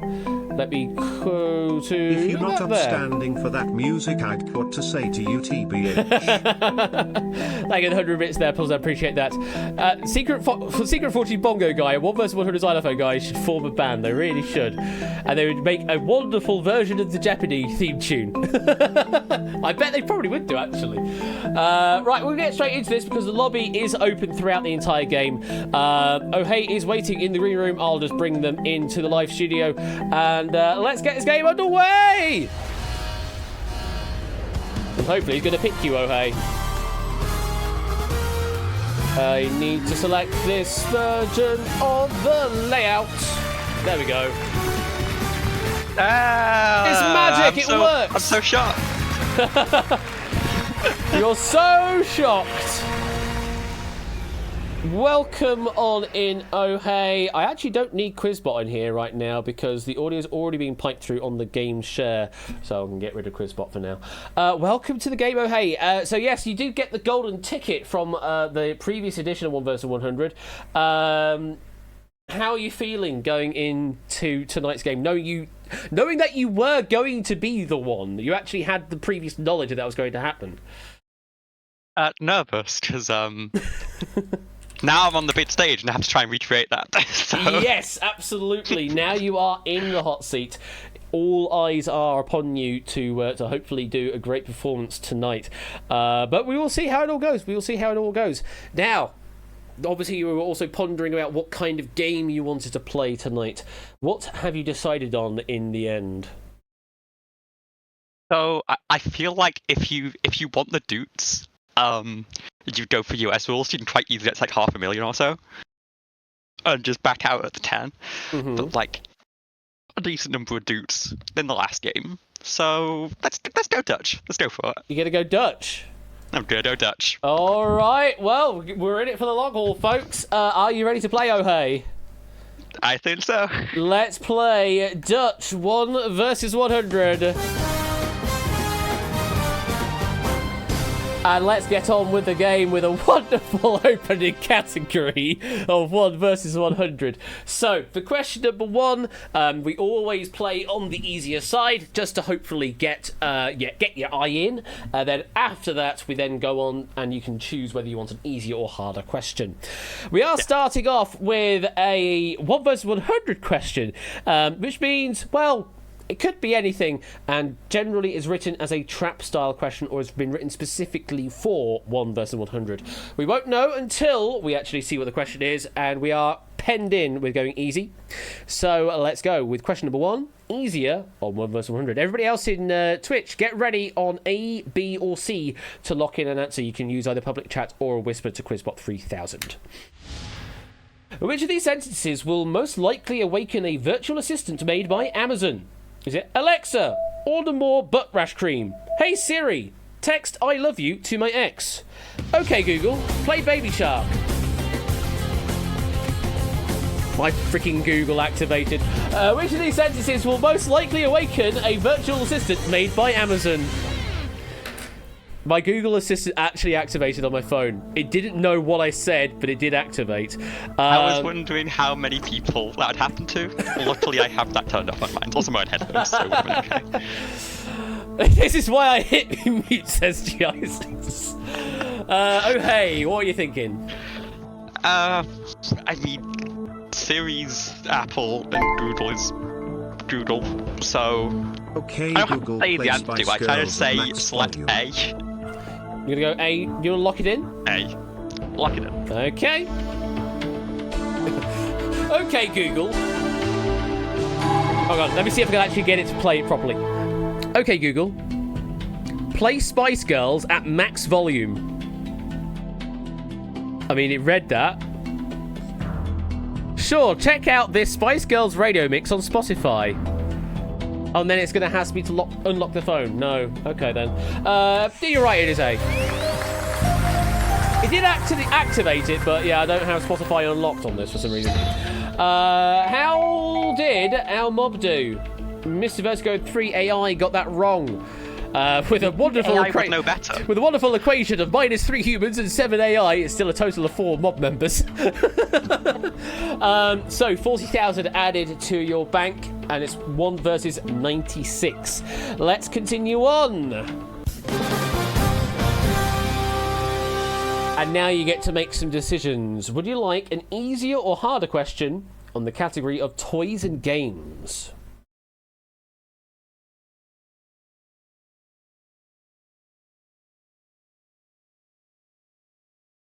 If it was games, I would feel fairly confident on it, but I'm not sure about toys, and it's pretty easy. I'll do it easier.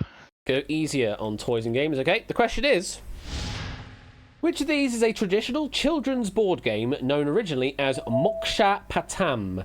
Is it hedgehogs and hosepipes, ducks and hammers, or snakes and ladders? While blocking your answers. Which of these is a traditional children's board game known originally as Moksha Patam? Is it hedgehogs and hosepipes, ducks and hammers, or snakes and ladders? Lovely Dutch music. And the mob is in. Oh, hey, what are you thinking? These do start quite easy, don't they? Well, they're only easier, and they're only easy if you know the answer. Yeah. I don't know. I did not know what Moshka Patan was, so I was very worried. But when I saw A pop up, I knew what the format of the answers would be. So, lock in C, snakes and ladders. Okay, lock in C.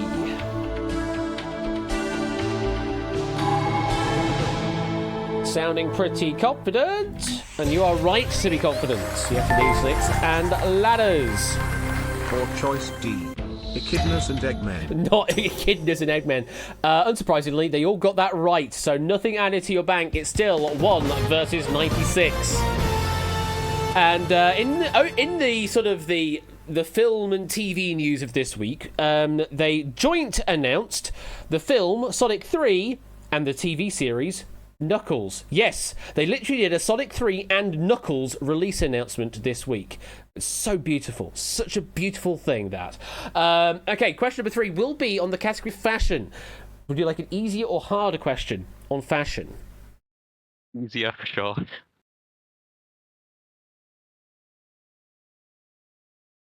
Easier. I'm going to go Please. easier. Sorry, I didn't hear that. Easier on fashion. Okay, Let's see that. Who invented the bowler hat in 1850? Was it Thomas Hatter, John Darby, or William Bowler? Mob, lock in your answers. Who invented the bowler hat in 1850? Was it Thomas Hatter, John Darby, or William Bowler?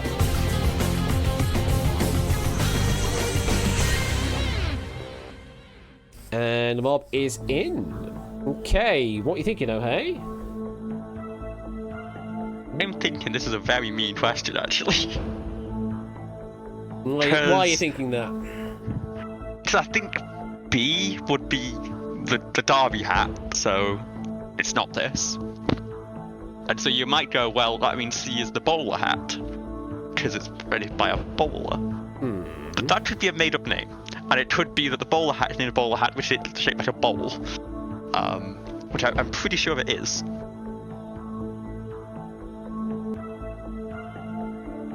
Well, at your leisure, as the one, you do get the get the escapes and a double, just to let the audience know how they work. An escape will mean you get to essentially dodge the question at the cost of, the first time, 25% of your current bank.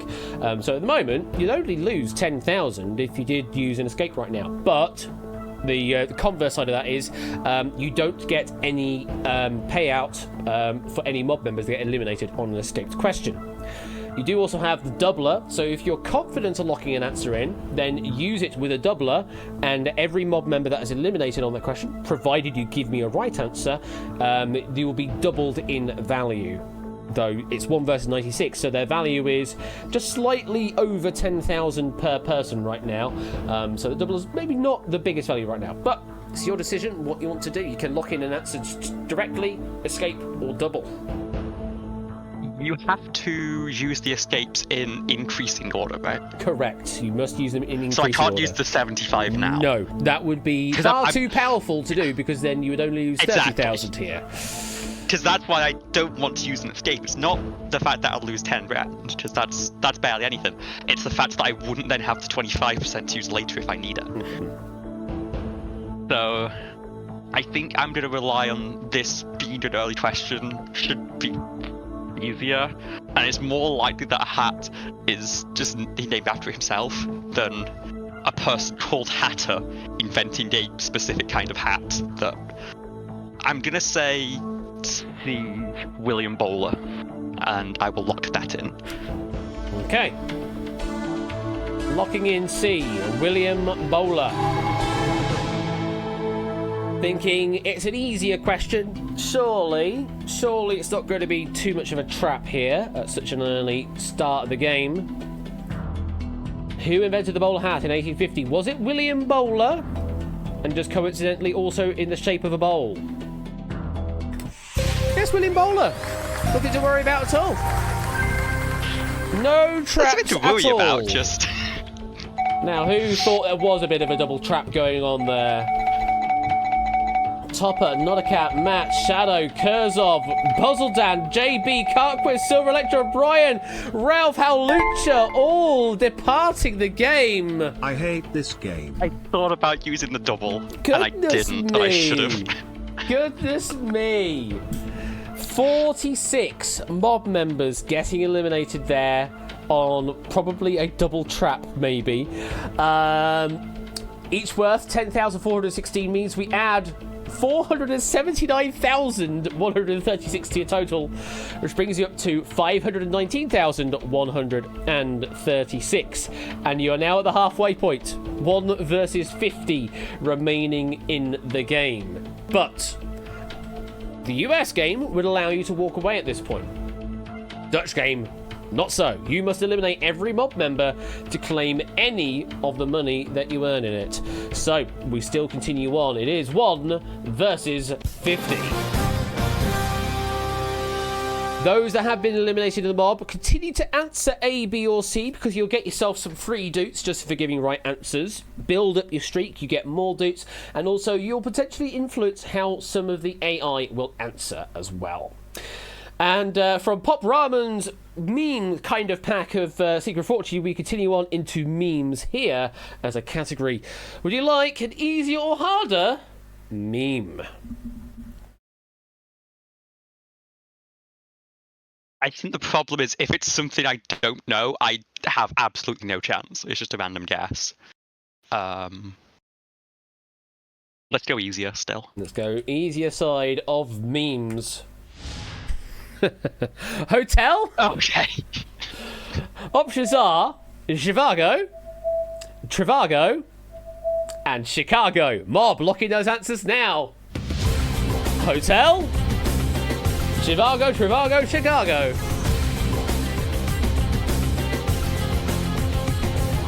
It's back again. Originally written for the Duke drop. Beautiful question. One word question. Oh hey, what are we thinking? Where's the Philippines? It's Trivago. B. Lock that in. Okay. Oh, it's a meme around these parts, Lugaru. It might not be a wide meme, but it's certainly a meme in this community. We're going with Trivago. Yeah, absolutely right.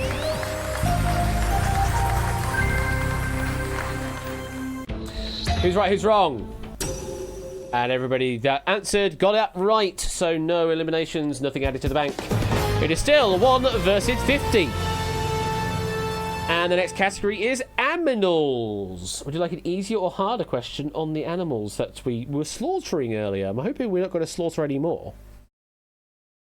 I'm kind of surprised that in the last 3 questions, which were all easy, apparently, 2 of them knocked no people out, and 1 of them knocked 46 out. It happens. It happens in 1 versus 100, and that's why we also use the word easier and harder. Easier. Because, of course, difficulty is relative, and yeah, goodness me, I'm not getting into that argument again. What are we thinking? Let's go easier again. Okay, easier on animals. Native to Asia, North Africa, and Gibraltar, the macaque is what type of animal? Is it parrot, monkey, or mouse? Mob, lock in answers now. Native to Asia, North Africa, and Gibraltar, the macaque is what type of animal? Is it parrot, monkey, or mouse? And the mob is in. Okay, oh hey, what are we thinking? I don't think it's C. I'm pretty confident I not being C. When the word macaque came up, my instinct said monkey.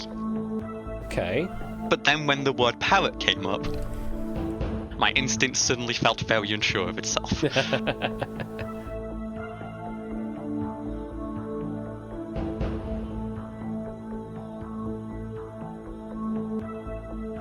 But at the same time, I'm kind of playing on house money, given the fact that I took a big cut of the last game. Yeah. So I can afford to be a little bit risky with some things. And if it's wrong, then someone else has a chance before the stream ends. But I think because I'm unsure of that, I'm going to take the double here. Oh, okay. Interesting. And I'm just going to double down on my initial instinct, monkey, lock it in. Okay, let's do that then. So doubler and lock in B, monkey.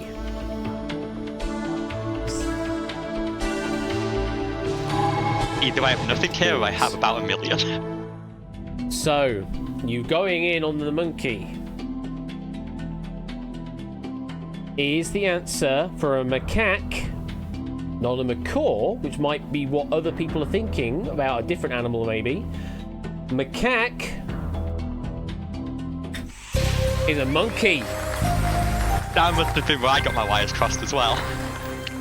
Well, you were right. Now, who was wrong? Each worth 40,000 here on a double. Not many, but it's still worth 360,000 added to your total. Midget on the Internet Sportsy getting it wrong. Smashing of AI also getting it wrong.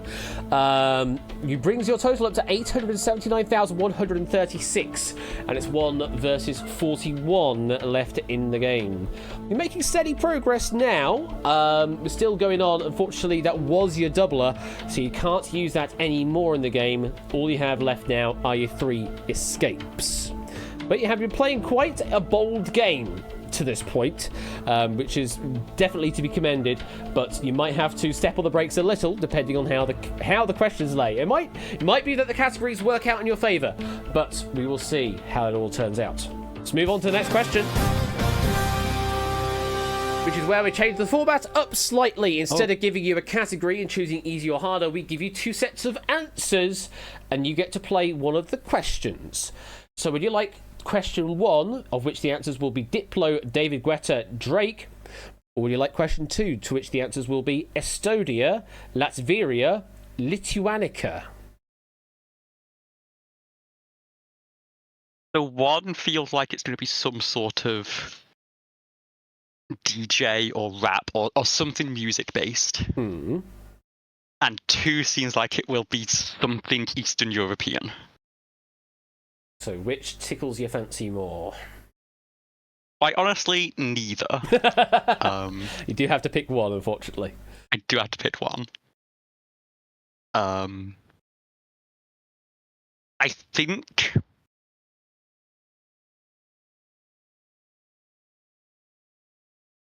I might be more likely to logic 2, so I'll pick 2. Question 2 is this. Which of these is a fictional nation appearing in the Marvel Universe? The answers again: Estonia, Latveria, Lituanica. Mob, lock in your answers now. Question again: which of these is a fictional nation appearing in the Marvel Universe? Estonia, Latveria, Lituanica. Now that was probably a steer no one was expecting. Oh hey! Well, never mind. There's one that is because again the only thing I have got here is I'm not a huge Marvel fan. Is which one sounds the most like a fictional nation that a movie studio would make up? Well, I mean, it could be based on original source material from Marvel Comics. Yeah, but I think these are all very clearly derived from Estonia, Latvia, and Lithuania. Possibly. So they took one of those and modified it. I am not feeling confident about this at all. I wished I didn't have to burn one this early in the game, because we're still got nearly half the people left, but I think I'm going to use up my first escape on this one. I mean, honestly, you're in the sort of the middle third of the game right now. You're at 1 versus 41. Well, the last 10 are the most difficult to eliminate is the problem. It does indeed get in a sort of exponential curve manner in terms of the progression of the game, but you're in a good position right now. Do you want to use an escape? I want to use the escape, yes. Okay, we will lock that in. You are guaranteed safe on this question at the cost of 25% of your current bank. Now, just out of curiosity, just for shiggles, which answer would you have locked in?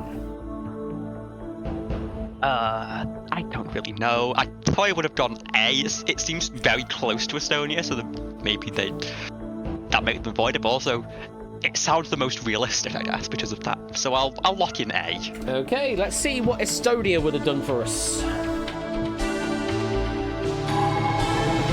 Now, I'm wondering how many up here have possibly metted here, because Catnip is, quite a few people will know, Catnip is from Lithuania, and Lituanica is up here as, I guess, an alternate of Lithuania. Have people metted gone with that answer? Or is this a completely different answer and Catnip is steering us completely clear? Completely clear entirely. Latveria was the correct answer we're looking for. Now, who survived that question? about half that was still in did survive that question. We say goodbye to G. Eisens, ABME Proogs, and Jake. And there would have been 19 mob members eliminated there at a cost for you, but, well, at a price to you, should I say. Unfortunately, getting nothing because he did escape. And we're bringing your bank account down by 25%, down to 659,352. But you're doing... It would have cost me more if I'd have played A. It would have cost you more because you would have been out of the game. So you're still in with well over 650,000, and it's 1 versus 22 still in the game. I can see at least 1, 2, 3, 4, 5, 6 humans that I can see on the podiums right now. But we'll see what the official count is on Twitch chat in a moment. You're doing good, oh hey, you're doing good. First escape at that point as well is pretty good. The game is not over, but we are down to about a fifth of the remaining mob. Let's continue on.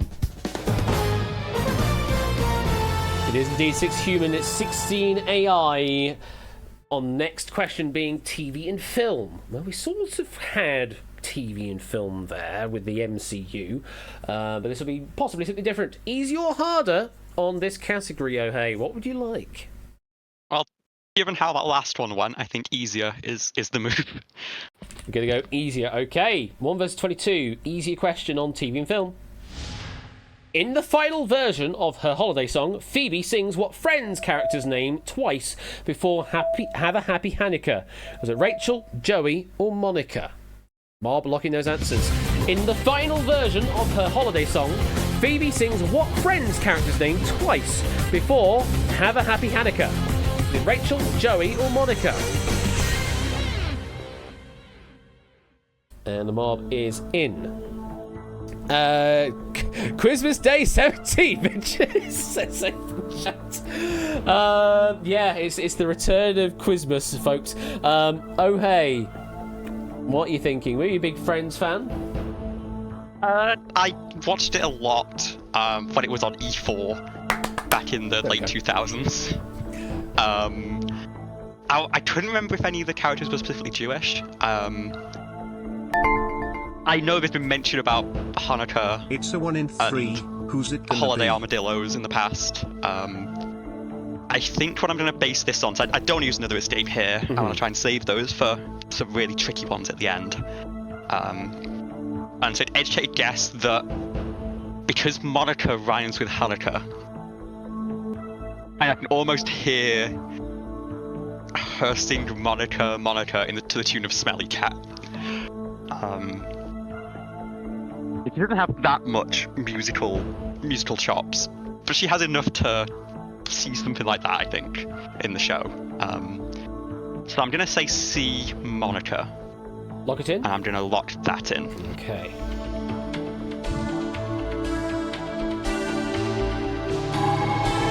Going with the thought that there is a potential rhyming pair here of Monica and Hanukkah.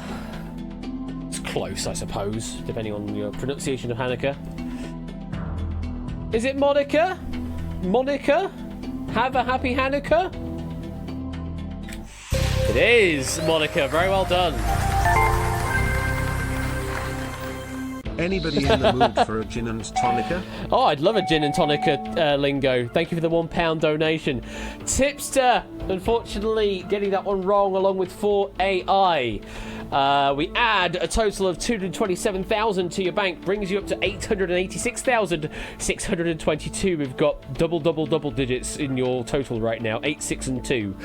And it is 1 versus 17. Doing all right. 5 humans remain. 12 AI remain. Let's continue on to the next category. Anyone fancy a round of cruising exotica? Basically the same again, isn't it? Thank you for the 100 bits. We're moving on to the performing arts. We're sort of going through all the pop culture categories right now. We'd like an easier or harder on performing arts? I'm gonna go easier again. Easier again? Yeah. Okay, easier on I'm waiting for a performing arts? computing question to try and go brave. Well, let's find out. Which of these is not an opera by Gilbert and Sullivan? Pirates of Penzance, The Vicar of Dibley, The Yeoman of the Guard. Mob, lock in your answers now. Which of these is not an opera by Gilbert and Sullivan? Is it The Pirates of Penzance, The Vicar of Dibley, or The Yeoman of the Guard?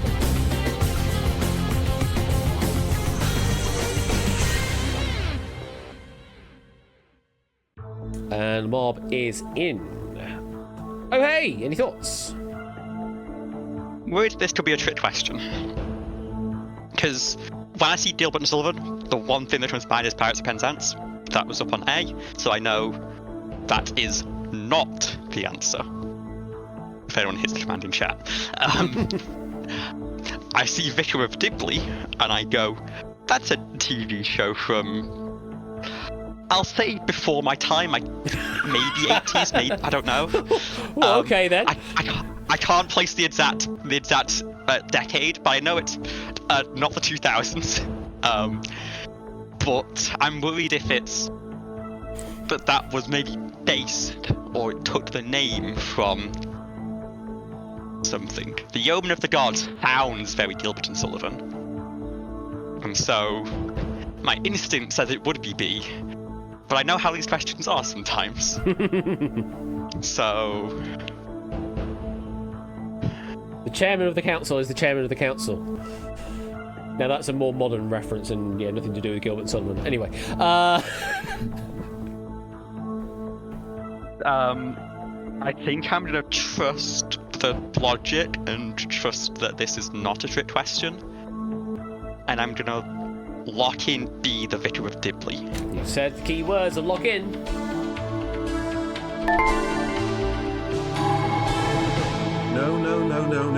No parking is allowed on the upper field. More tea, Vicar.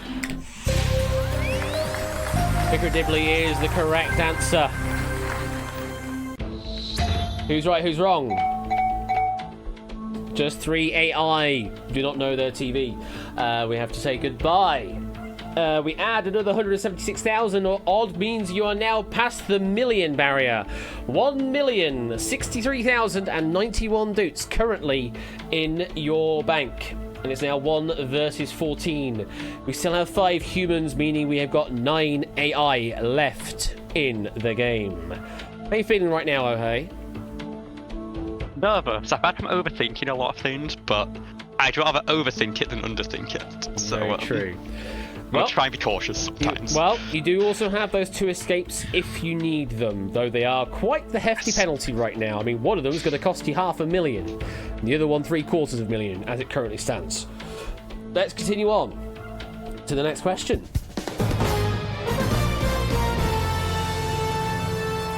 And we move on into the world of literature.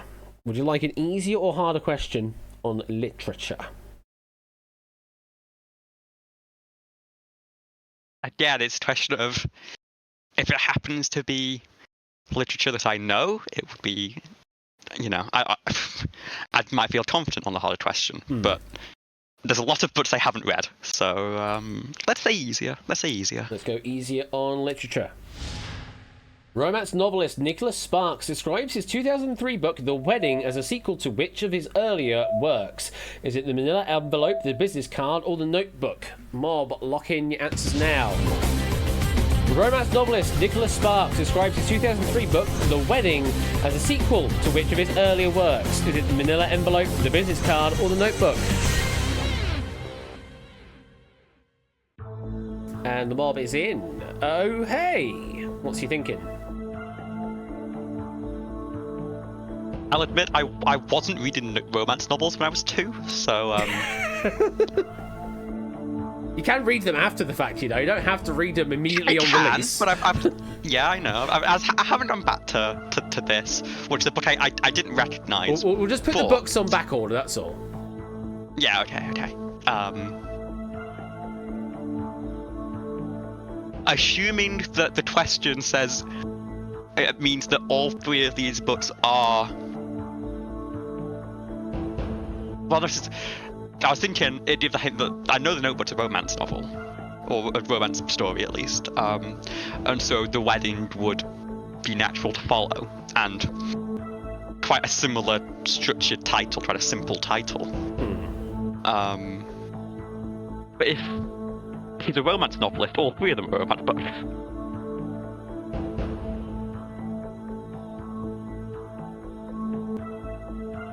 Which one are we going for? Well, you could escape if you're not certain. Yeah, I think the answer I'm going to choose, and I'm not using the magic words here just yet, is C. The question is, do I want to escape to kind of protect that, or do I want to just go for it and see what happens later? Only you can make that decision.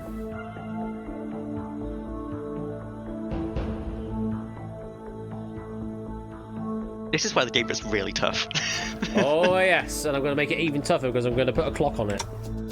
Oh, thank you. I appreciate it. That feels lovely.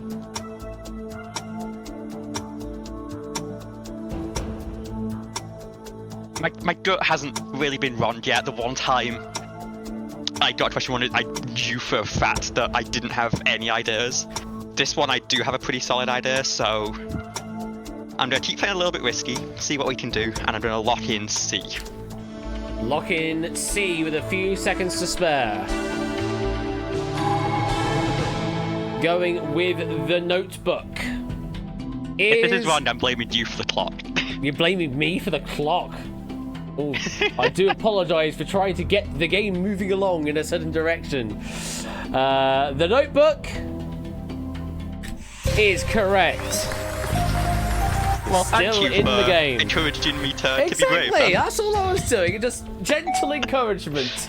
And it's worth 71,000 to you in the elimination of AI number 25. Brings you up to 1,134,519. And it's 1 versus 13 left in the game. Still 5 humans. Let's keep going.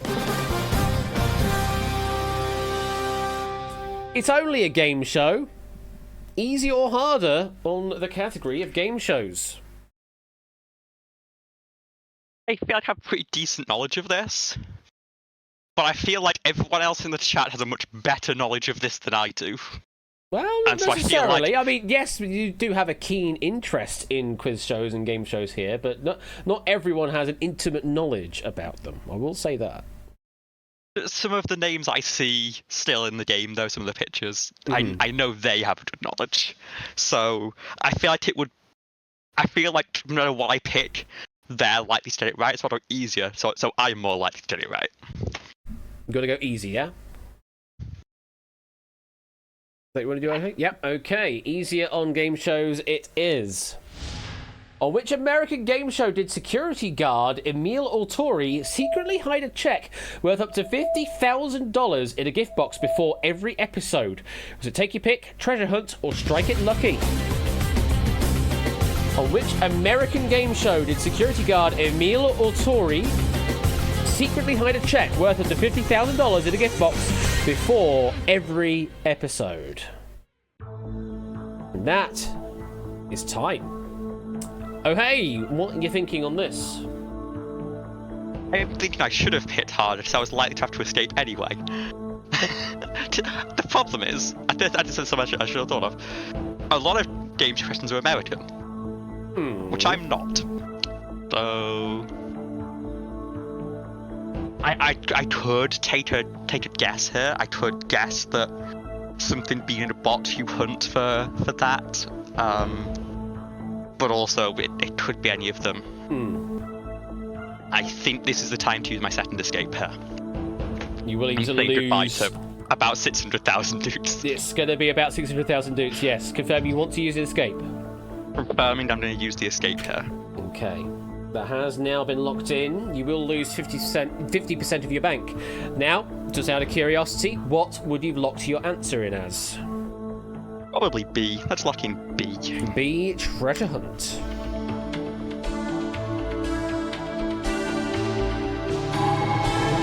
Now, what's interesting is that all three of these certainly are UK game shows. Oh. We've had our own version of Take Your Pick and our version of Treasure Hunt and Strike It Lucky. I'm struggling to think of a US version of two of these.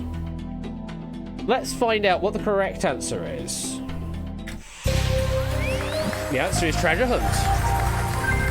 You would have been right. Now, who got that right? Who got that wrong? Dalton and Fluid Fernando got that wrong. In the humans, 3AI got that wrong. So, very interesting situation we find ourselves in. You have dropped down to 567,259 doots, and it's 1 versus 8 now left in the game. We have got Ape, we've got Riff, and we've got Mark. 3 humans, 5 AI. 67% animals remaining in the humans mob right now, if that makes sense. How are you feeling right now, Ohei? A bit gutted on that one, but I didn't have a clue. It was a random guess, so I could have very easily picked something wrong instead. I'm more just worried about those 3 names that you've read out, because I know they're all very strong. They are and indeed. I have to try and get them out somehow. Very strong. And yes, the only way you can really get them out is by going harder, but that obviously makes it harder for you as well. It's the wonderful symmetry of this game. So, 1 versus 8 means each of these is worth 125,000 doots to you if you can eliminate them right now. That's a lot of money. Let's keep going. And we go back to the answer options here. So, would you like the question behind Los Angeles FC, Seattle Sounders, Columbus Crew? Or would you like the question behind South Africa, USA, Venezuela? Now, last time we went sort of the geography route, it ended up not being geography. Is it geography route this time? Well, those weren't actual countries was the problem. I know the top one is MLS, Major League Soccer. I can spot that. What I don't know is which the successful teams are or who plays for who, and I expect that would be what the question is. Okay. Whereas the bottom one can be pretty much anything. But anything is probably a better chance I have than I think what the questions in 1 will be. So let's go with 2. Okay, question 2 is this. The highest waterfall in the world is in which country? The answers again are South Africa, USA, and Venezuela. Mob, lock in those answers now. Let's say that question once more. The highest waterfall in the world is in which country? Is it South Africa, USA, or Venezuela? In the world. As said by Jeremy Clarkson. Oh, hey. What are you thinking? So I know that there's Niagara Falls on the US-Canada border. And that's maybe the most iconic waterfall. It might be the widest waterfall, potentially. But I think Victoria Falls is the highest waterfall. I know it's definitely a notable one. It's the ist in some way. But I think it might be the highest. And I think it's not in the USA. And while I don't know whether it's South Africa or Venezuela, I think... Well, I was going to say South Africa is more likely to have Victoria as a name. But we might have colonized Venezuela as well. I have no idea. We colonized most places. Yeah, it's a wonderful history, that, isn't it? Yeah. I do know that South Africa uses English as its primary language, or at least one of its primary languages. I'm sure there are other languages that are spoken there. And so it being named Victoria rather than some Venezuelan word, for example. I'm just going to apply some gentle pressure again. Yeah, I'm gonna lock in a South Africa. Okay. I'm not trying to hold you up. I'm just trying to think it through. Yeah, I appreciate that. So you've locked in A, South Africa. Highest waterfall in the world is in which country? Well, the thing with Niagara, isn't that really USA and Canada? I was also thinking that it might disqualify it from, at least a clear answer. Like, because that you'd put an asterisk on that, and quiz writers don't like that. Yeah. You go with South Africa. Is that correct answer?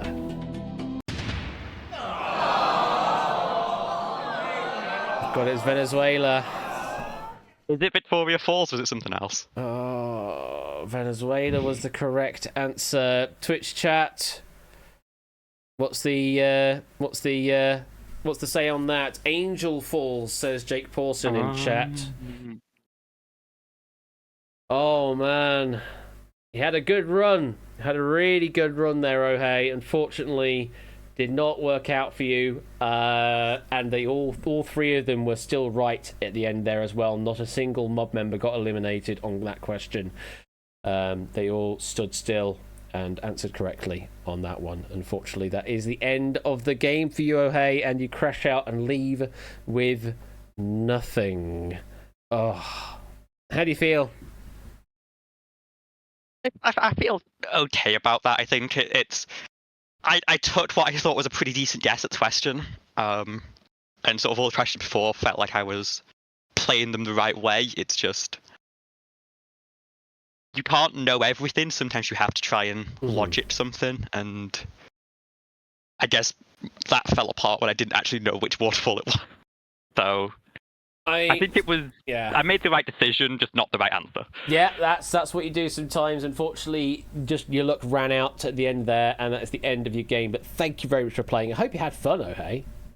Absolutely. Next time I'm picking US rules, I think. Try to get something out of it. Next time, US rules. All right, we will look forward to that, Ohei. Take care. Have a good rest of your week. Enjoy the weekend, and we'll see you later. Yeah. Bye-bye. Bye. Oh, such an unlucky run at the end. Well, unlucky question at the end there. Some good knowledge, just not the right knowledge to get through the question there. And we see Ohei get eliminated, and Riff, 8 Mark, and the AI each get 70-odd thousand doots a piece there. People asking, is there going to be one more game? I'm going to say no, because certainly a couple of points there I was holding back some yawns. Clearly my sleep cycle has been broken quite tremendously, so I'm feeling a little bit sleepy right now, and might be heading to bed soonish. So we're going to call it the end of the... I'll wake you up!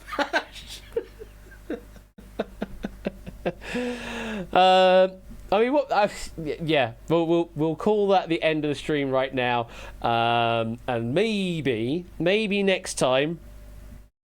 It's not necessarily a golden ticket, because Ohei was one survivor at the end. We may do silver ticket. I don't know. But what are we doing? 100 bit. Hello. You know how to fix that?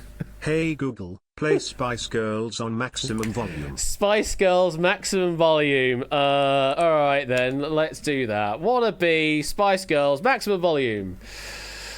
There you go. Enjoy. Music play. YouTube. Oh, diegetic audio. There we go. There we go. There it is. There we go. No, we'll call it there. And don't worry, the VOD won't get affected, because that's playing on the channel that doesn't make it to the final VOD. So don't worry, your DMCA will not be bleeding there. We're gonna call it there, and we'll do one little wheel spin to bring the stream to a close. It's fun to play with the DMCA. Very much is, yes. But at least you get to hear this music for a little bit longer before we head on over to that. So let me do a bit of that. And what are we going to get on the wheel tonight? What are we going to get on the wheel tonight? We've had a lot of marbles, and we did hit the jackpot recently. Are we going to get it in the grid? If so, we'll be here for a while. We still have 3,281 questions on the news. Well, we kind of don't, hey. because we're still in the legacy mode, and I still need to implement the pack-based system into 1 vs 100. It's still on the list, but still haven't gotten there yet. Manifest Tipping Point. Oh, goodness me. If it's Tipping Point, I'm doing a truncated version of it. Let's put it that way. Let's do spin.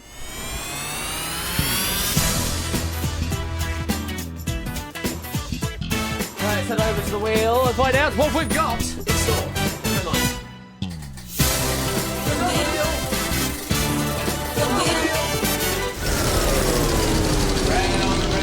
Round it goes. Where it stops, only it really knows. In the grid is where it stops. S13E28 and a vowel.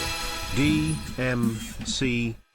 Thank you very much, because of so it's going to be in the grid tonight. We are playing in the grid, so I need to load that guy up. Oh God, what happened there? Oh, I just closed Unity. Whoops. Well, let's load that back up again. I will need to get Quizbot back in here again. Bring Quizbot 3000 back in here. Screen share that guy. And yeah, keep you awake by doing in the grid. Why is that not listed as a project? Hello? Oh, hello, Matt the Rev. Hello, that'll do it as well. Oh boy. Goodness me. Matt the Ref gifting out 5 sub-gifts there to Timor, Rex, Gamble, Milo, Yellowtail, and Silver Electron from space. Hype train anyone? Thank you very much for that, and 100 bits on top from Matt, and then there will be another 100 bits from Tadaru in a moment, who will say the following. I always like when they get a wild card on Wheel of Fortune and they go with CHMOD. Nice pun there. Jesus Christ. Jesus Christ, Tadaru, that's a niche pun. I'll take it though.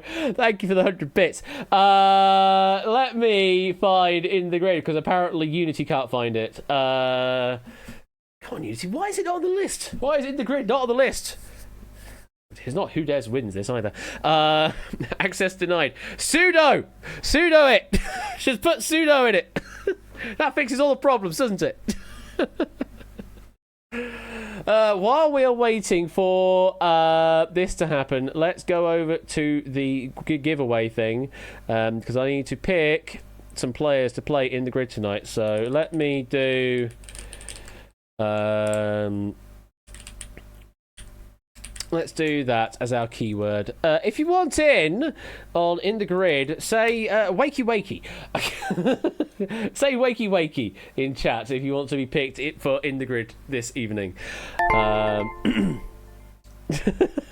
Make me a sandwich.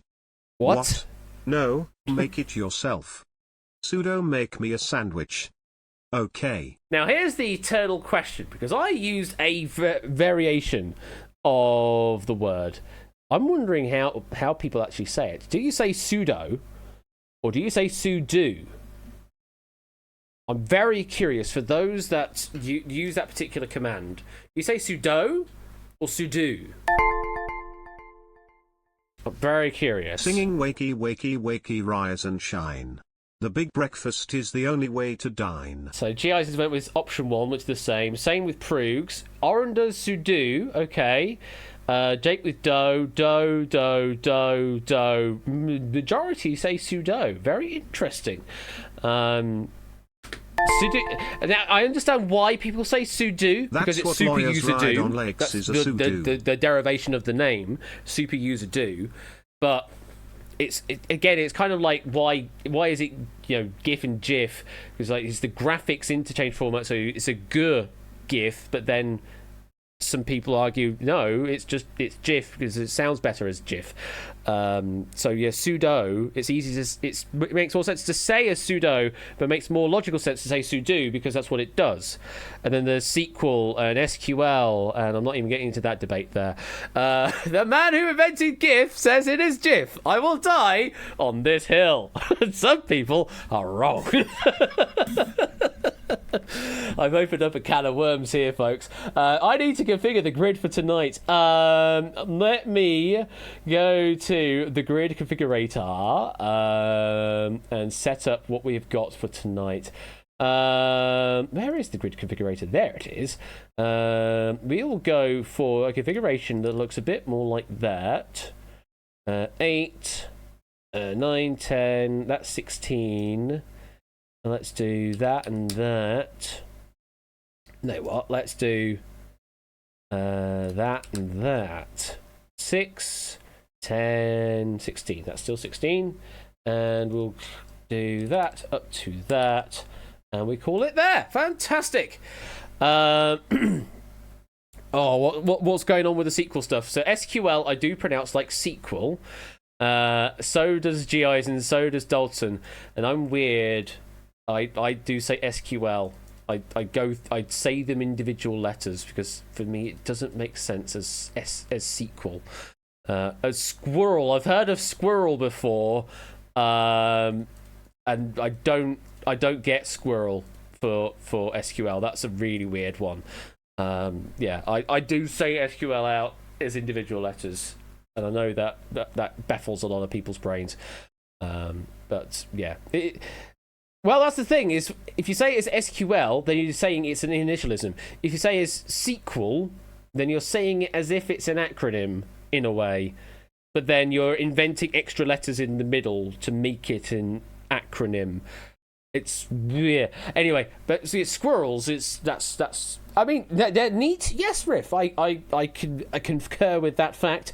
But I don't quite understand how you would get to saying squirrel as a squirrel statement. That's the bit I'm missing. Skewel, skewel statement. Well, SQ in this case, Mark, is structured query. It's structured query language is what SQL stands for. So it's not really a square. You can't really get that. Anyway, I'm divulging and getting out off track here. We need to pick 2 players to play in the grid this evening. It'd be great if we could have both of you join in voice, though that's not a requirement. Let's roll it. We've got Mark. Goodness me, Mark, you have been picked.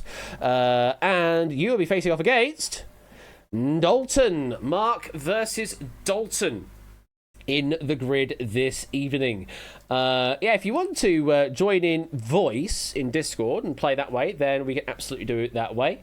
Let me figure out my players and set your names up. Mark _E54, set player. And we've got Dalton as our second player, which didn't take for some reason because I got the wrong number. It would help if it was a better number. Okay, you can do chat if you want, Mark. That's absolutely fine. I'll bring Dalton into live studio and we can have a bit of a chit chat over here. Dalton, good evening to you. How you doing? Not too bad. Yourself? Yeah, doing well indeed. Just as I say, a little bit sleepy, but we'll keep plodding on. Keep plodding on within the grid this evening. Alrighty. Let me find some music because I made a realization when I was doing some tipping point stuff that some of the music they play on Tipping Point, or at least in the app version, is the same as in the grid. Yes, it is indeed. Like the base sort of question bed was the same. Yes. This one here, this music here, is one of the same music that they have on In the Grid, which is kind of crazy. I just as soon as I listened to that, hang on, I recognise this from another game show, and it is that game show. So I'm going to bring it. Yeah, I used to watch In the Grid when I was like 9, 10. So I'm going to I was quite young. Yeah. So I'm going to bring the audio down slightly and keep it on loop, hopefully. Well, may not necessarily be the case, Matt. I mean, it probably is, but there are a couple of occasions where game show tracks and sound effects cross over from various game shows and that. For example, there's certain sound effects in Breakaway that are also featured in Beat the Chasers and other similar games. And a lot of Japanese game shows do a lot of that as well. It's basically a predetermined bank of sounds and music that they use for all of the shows. Anyway, let's get on with this game In the Grid. Mark versus Dalton. Let's have a look at what you'll be facing in the grid this evening. As I undo the audio so you can actually hear it. There we go, there's the sound we were looking for. So tonight we have got a grid of 6 cash, 3 bonus, 2 penalties, 2 steals, 4 penalties, and 1 bankrupt tile. Just to go through the information here. So yes, the 6 gold we have there, those are cash. They will add a certain amount of cash to your total. The 3 greens, those are bonuses. They will increase your bank by a certain percentage. The 2 purples are steals. They will steal a certain percentage from your opposing player. The 4 reds are penalties. They will reduce your bank by a certain percentage. And then the one black that is always there is the bankrupt, and that will take everything from your bank at that point in the game. We play until all but one of the tiles have been revealed. Means Mark will play to start and end this game. And another reminder, you each have 2 reveals at your disposal in this game, where you get individual knowledge about a tile's colour, but not necessarily its value. Let's get on with the game. Let's shuffle it all up and hide it away. And just like that, the grid is sealed and the game is afoot. So, Mark, you are picking first. Where would you like to go, Mark? We're looking at you in chat, I believe, for some messages. And of course, you can decide to use a reveal at any point. Go for B3. All right, B3 for Mark. We can do that. Let's load Seems like that. quite a generous grid, this one. What was that? Sorry. Seems like quite a generous grid, this one. Potentially generous grid, but we'll see how it all shakes out. So for you, Mark, it's a good start. It's a bonus worth 75%. That would have been much better later on, but still adds 7,500 to your total, brings you up to 17,500. Dalton, we come to you now. It's your first turn in the grid. Where would you like to go? Well, there's not really much to go on at this point in the game. I don't really want to use a reveal yet. So, purely because it looks like 84, I'm going to go with B4. Go for B4 because it looks a bit like 84, like in your name. Let's find out. In B4, it's cash. Hey. It's a good start. Cash money, how much? Oh, biggie, 20,000 added to your total. Brings you up to 30,000 and you take the lead. Very nice. Mark, you're now playing catch-up by 12,500. What is your next move, Mark? You're in a good position here, Dalton. Mark's going to go for D2. Very well. Let's load up D2. Now for Mark, what have you got? Ooh, it's a steal. Well, that was definitely a time to do it when Dalton's got a lot to steal from. How much is Mark stealing from Dalton? Oh, 50%. Half your bank going away, Dalton. You're down to 15,000. Mark, you now take the lead on 32,500. That's a good steal. There's only one of those left in the grid. Now, I don't think we really want to look for a rainbow here, because that would then mean either a penalty or a bankrupt for you here, Dalton. But I don't want either of those. We have seen it happen before where we've gone rainbow. Just don't want that to happen right now. Where next, Dalton?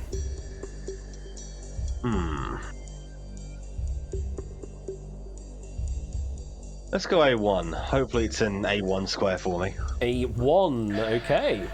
Going with A1. Let's see what you got. Okay then! So, well, that's all the steals dealt with. Mark stole 50%. How much are you stealing back? 55% back. Brings you back into the lead on 32,875. Mark on 14,625, now playing catch-up. And that's all the steals dealt with. It's all now cash, bonus, penalty, or bankrupt. Easy come, easy go. With interest, I know, we've added interest on top of the items. So, return back to Mark. What would you like to do next?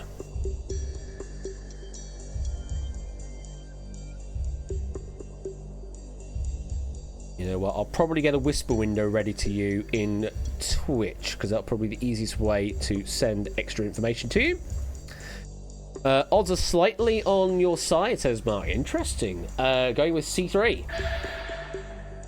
Okay, C3 shall be.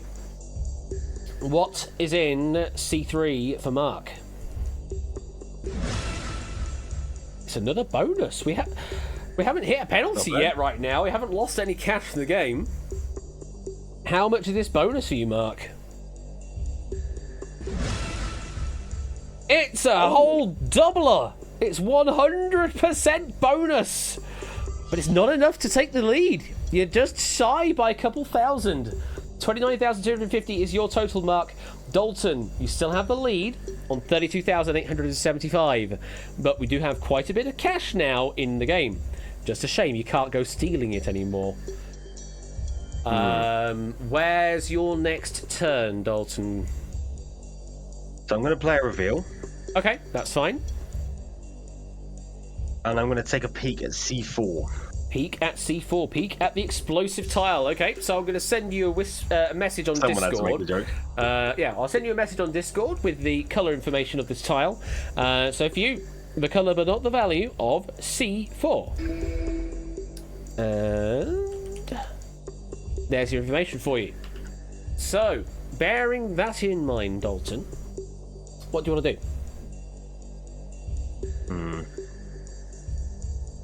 I'm going to leave that one alone, I think. Okay.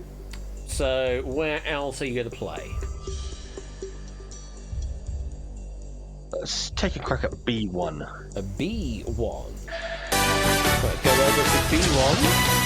As we get a sub gift from Random Zombie going to Maxio. That's very generous of you, Random Zombie. Thank you very much for that. Hope you're doing well, and hope Maxio is also doing well now with a community gift sub. Appreciate that. So going to B1. What's behind B1 for Dalton? Well, we did start. Well, it had to happen. We did have to hit it at some point. How much are you losing, Dalton? Ooh, 60%. That's quite a lot. You lose the lead. You're down to 13,150. Mark, you now take the lead, 29,250. And that's one of the penalties gone, but there are still 3 out there. There's still quite a bit of a volatile board. And there's also that bankrupt to avoid, remember. So where do you want to go next, Mark? My hair decides it wants to flop. Flop it, hair. Thank you.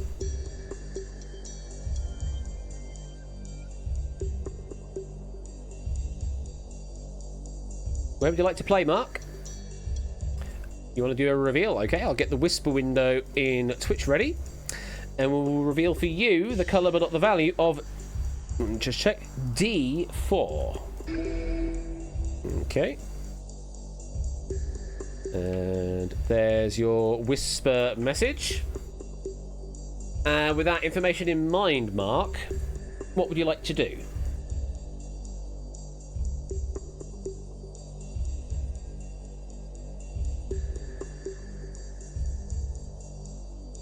It's such tense music, this, isn't it? Let me change the tension up a bit. Change to this one. Going to open D4. All right. You did That's good then. You did just reveal it, so as Dalton says, probably a good tile to play. You wouldn't want to purposefully play a penalty. Let's see. D4 is cash. How much cash are you getting, Mark? 10,000 dots. Brings you up to nearly 40,000. Dalton, you're playing catch up. You can't steal any of Mark's money. You have to make it yourself. There is 4 cash out there. And the cash, and a bonus. And there's also a bonus. The cash can go all the way up to 25,000. I will say that. Still wouldn't be enough to put me in the lead, but it'd make it close. It would certainly make it close, and certainly a bonus on top of that would be very nice. What would you like to do next, Dalton? think I'm going to play my other reveal. Your other reveal, okay. I'm going to take a look at A2. Looking at A2. Okay, so for you, the colour but not the value of A2. Okay. And there's your information. And with that in mind, what would you like to do? I'm going to open that one. You'd like to open A2, okay. Yeah. So in a similar vein from Mark, surely this must be a good tile then. What is behind A2? It is good, it's cash. How much cash are you getting, Dalton? Oh, it's the big value, 25,000. Exactly what you needed. You're just shy by about 1,000 now. 1,100 the gap. It's a very tight game right now in the grid. We come back to Mark, 39,250. It's your turn. Or it's your move. We're going Yu-Gi-Oh slang. Thank you, Fuang. What would you like to do, Mark? Let me look at the playlist and get rid of that one.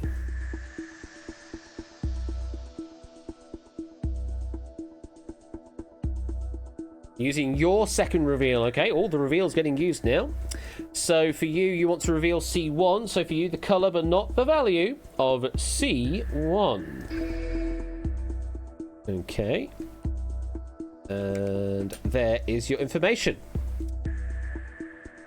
So, that's all the information you're getting. Based on that, what would you like to do? It's interesting. I've just seen in Twitch chat we've got a prediction for where the black square will be, in which row, and we haven't yet hit the bankrupt yet, which is very curious. We've done very well to avoid it so far. I mean, you can go the entire game without touching it. Entirely possible, because there's only the one of them in the grid. And Mark's wanting to play A3, so going off from their reveal, going to A3 instead. What do you make of that, Dalton? I have a feeling you might be saving something. I don't think C1's dangerous.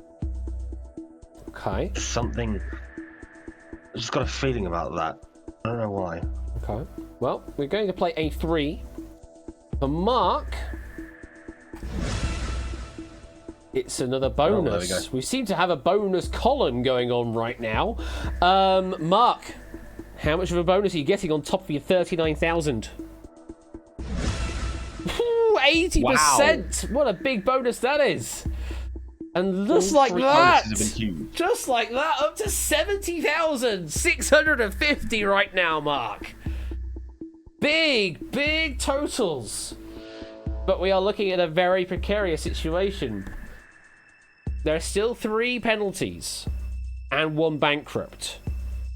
We are guaranteed to hit 3 of those 4 things at some point still.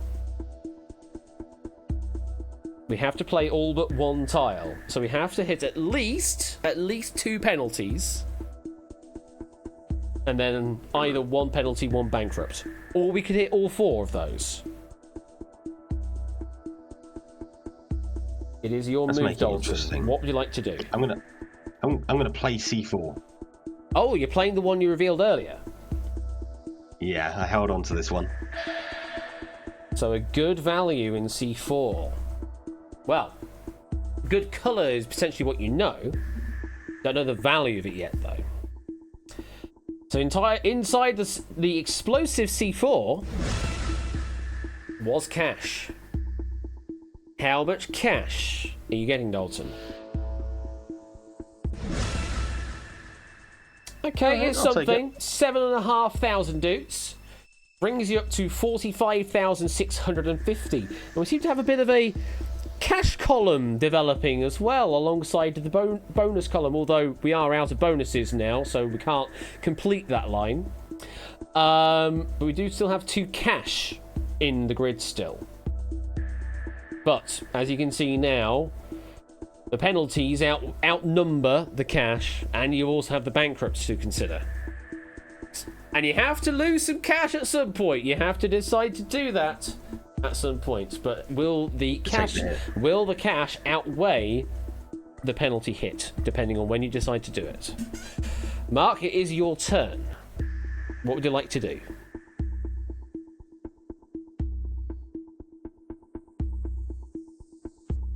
Absolutely, G. Eisens. Yes, it's a race to the bottom. Oh, hello. Oh, okay. You just whispered me what you want to do, I think. Just to confirm in public chat, Mark, what would you like to do? Where would you like to play?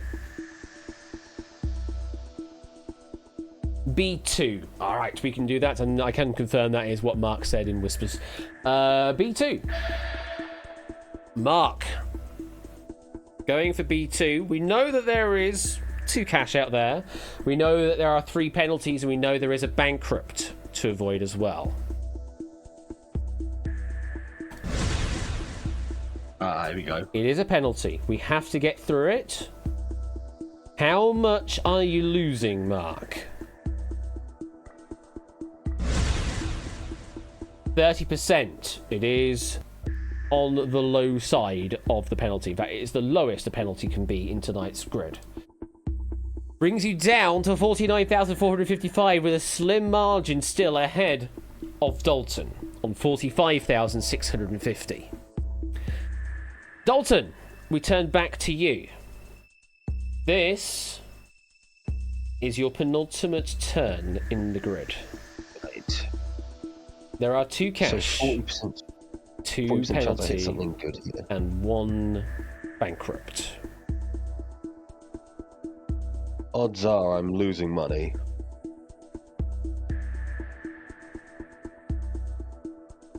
What do you want to do? I still have a good feeling about C1. I'm going to play it. You want to play C1? Yeah, I'm going to play into his reveal. You had a bit of an inkling, thinking it's going to be a good value or good tile. And you're I just thinking had a feeling he was saving something. you're thinking he's going to hold on to it. Well, you're playing his bluff here. Is it a good tile? Or did Mark reveal a bankrupt? Please no. Oh, It is a good tile. Good read on the bluff. But you don't know how much, and neither does Mark. at least it's Summit. How much value is in this one of remaining 2 cash tiles?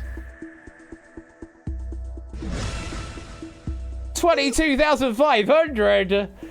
That is a big swing in your favour. You're up to 68,150. Now, Nice. here's the situation. There is only 1 tile left that is good. Mark still has to play 2 tiles. So Mark has to hit at least 1 bad tile. For you, Dalton, you only have 1 turn left in the grid. You could potentially avoid upset entirely, which would secure the win. Mark has to play this penultimate turn, and then we'll figure out what happens. If Mark takes the final cash, then it is, as G. Eisen says, a race to the bottom to figure out who wins. The bankrupt is still out there. We have not revealed it yet. Where are you playing, Mark? We have 1 in each of the columns left. D3. D3 for Mark. We have 1 cash, 2 penalty, and 1 bankrupt left in the game. Mark has to lose some money somehow at some point, because that's how the numbers play out. Is it going to happen now or later? It's going to happen now. It's a penalty. Thank for that. How much are you losing, Mark?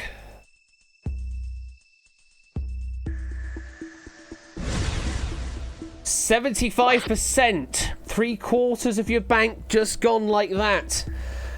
And you're down to 12,364. You have 1 turn left, Mark.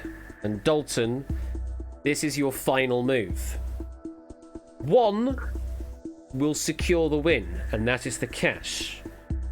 The others, we don't know. If it's a bankrupt, I'm shafted and Mark wins. If it's a bankrupt, Mark will win, but we don't know by how much. Mark could still then hit the penalty after that and be left with a little bit. Not much. But if you hit the cash right now, then you guarantee the win with a big payout. For your final If it's a turn, penalty, if it's a penalty, then we it's don't like know because it depends on what the range is, and it can go all the way up to 95% on a penalty in this grid tonight. Right. Where are we playing?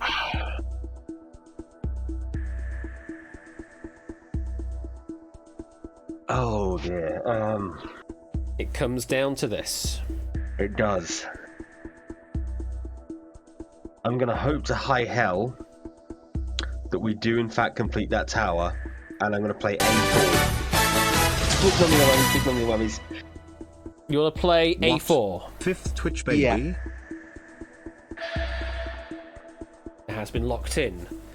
Thank you for the 45-month resub there, Milk, or the quintuplets, as one could say. Yes, a 5th Twitch baby. Goodness me.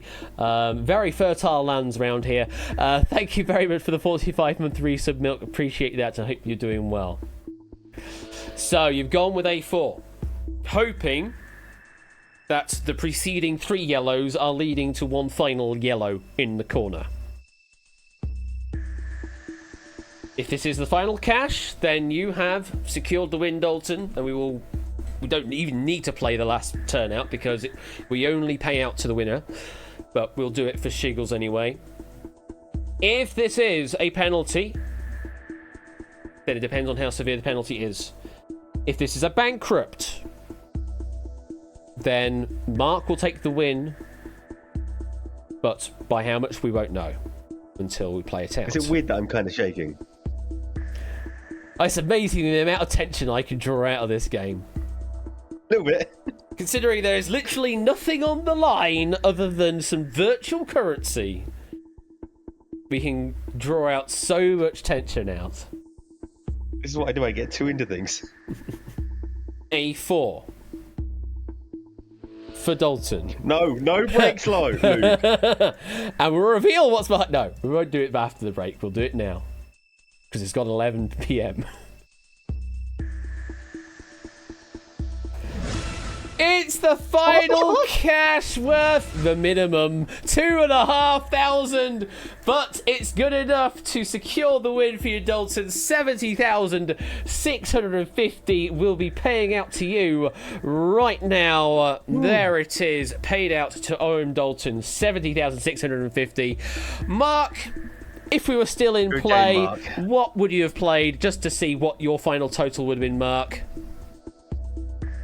Just curious, for a bit of shiggles, and also to resolve this this submission of where the black square is. You would have played C2, and C2 would have been the bankrupt. Oh, there it is. There it was in row C. It would have been bankrupt for Mark, and that would have been the end of the game for you. And Bomba. wow. Well, what a way to end the game of In the Grid on a bankrupt. That's kind of crazy. We left the bankrupt all the way to the end. Let's just show all the information for all the tiles, and there's the values of them. The last penalty was 50%, so would have kept you in the game anyway, Dalton, if you had picked that. I think even if I had picked that, I think I would have won anyway. Yeah, you would have been fine if you did pick that.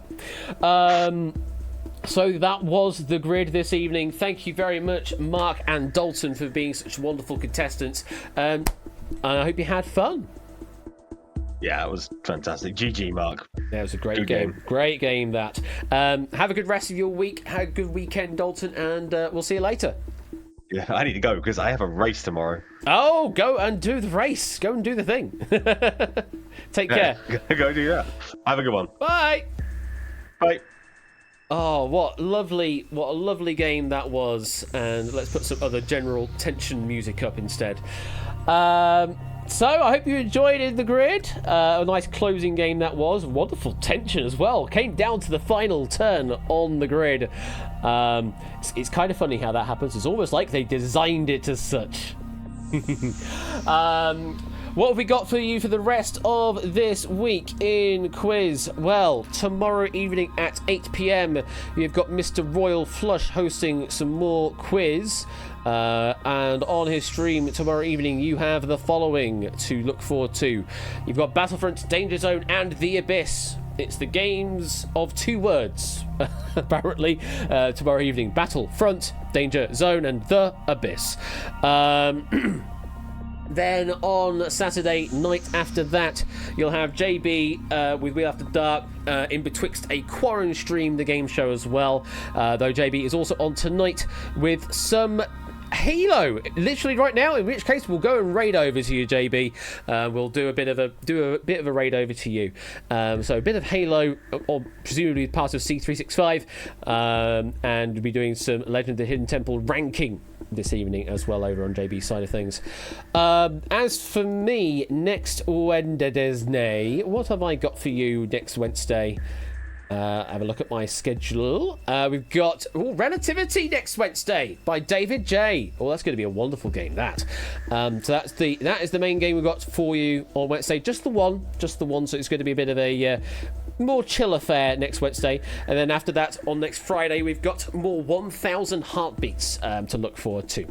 And Topper in chat, unsubtle plug, in need of questions for an upcoming Moneybags tournament. Oh, you are going to go ahead with that, Topper. Nice. So yeah, if you're interested in writing Moneybag style questions, go and talk to Topper and go over to his Discord and do the thing and enjoy the writing of the thing. So there's going to be some Moneybags tournaments happening over on Topper's side of things in the near future. Looking forward to that. That's a lovely thing to see and hear about. Okay, I think that brings us to a close on everything this fair evening. Let's go and do a little raid over to JB Henry XIV, and we'll see you later. Have a good weekend, folks. And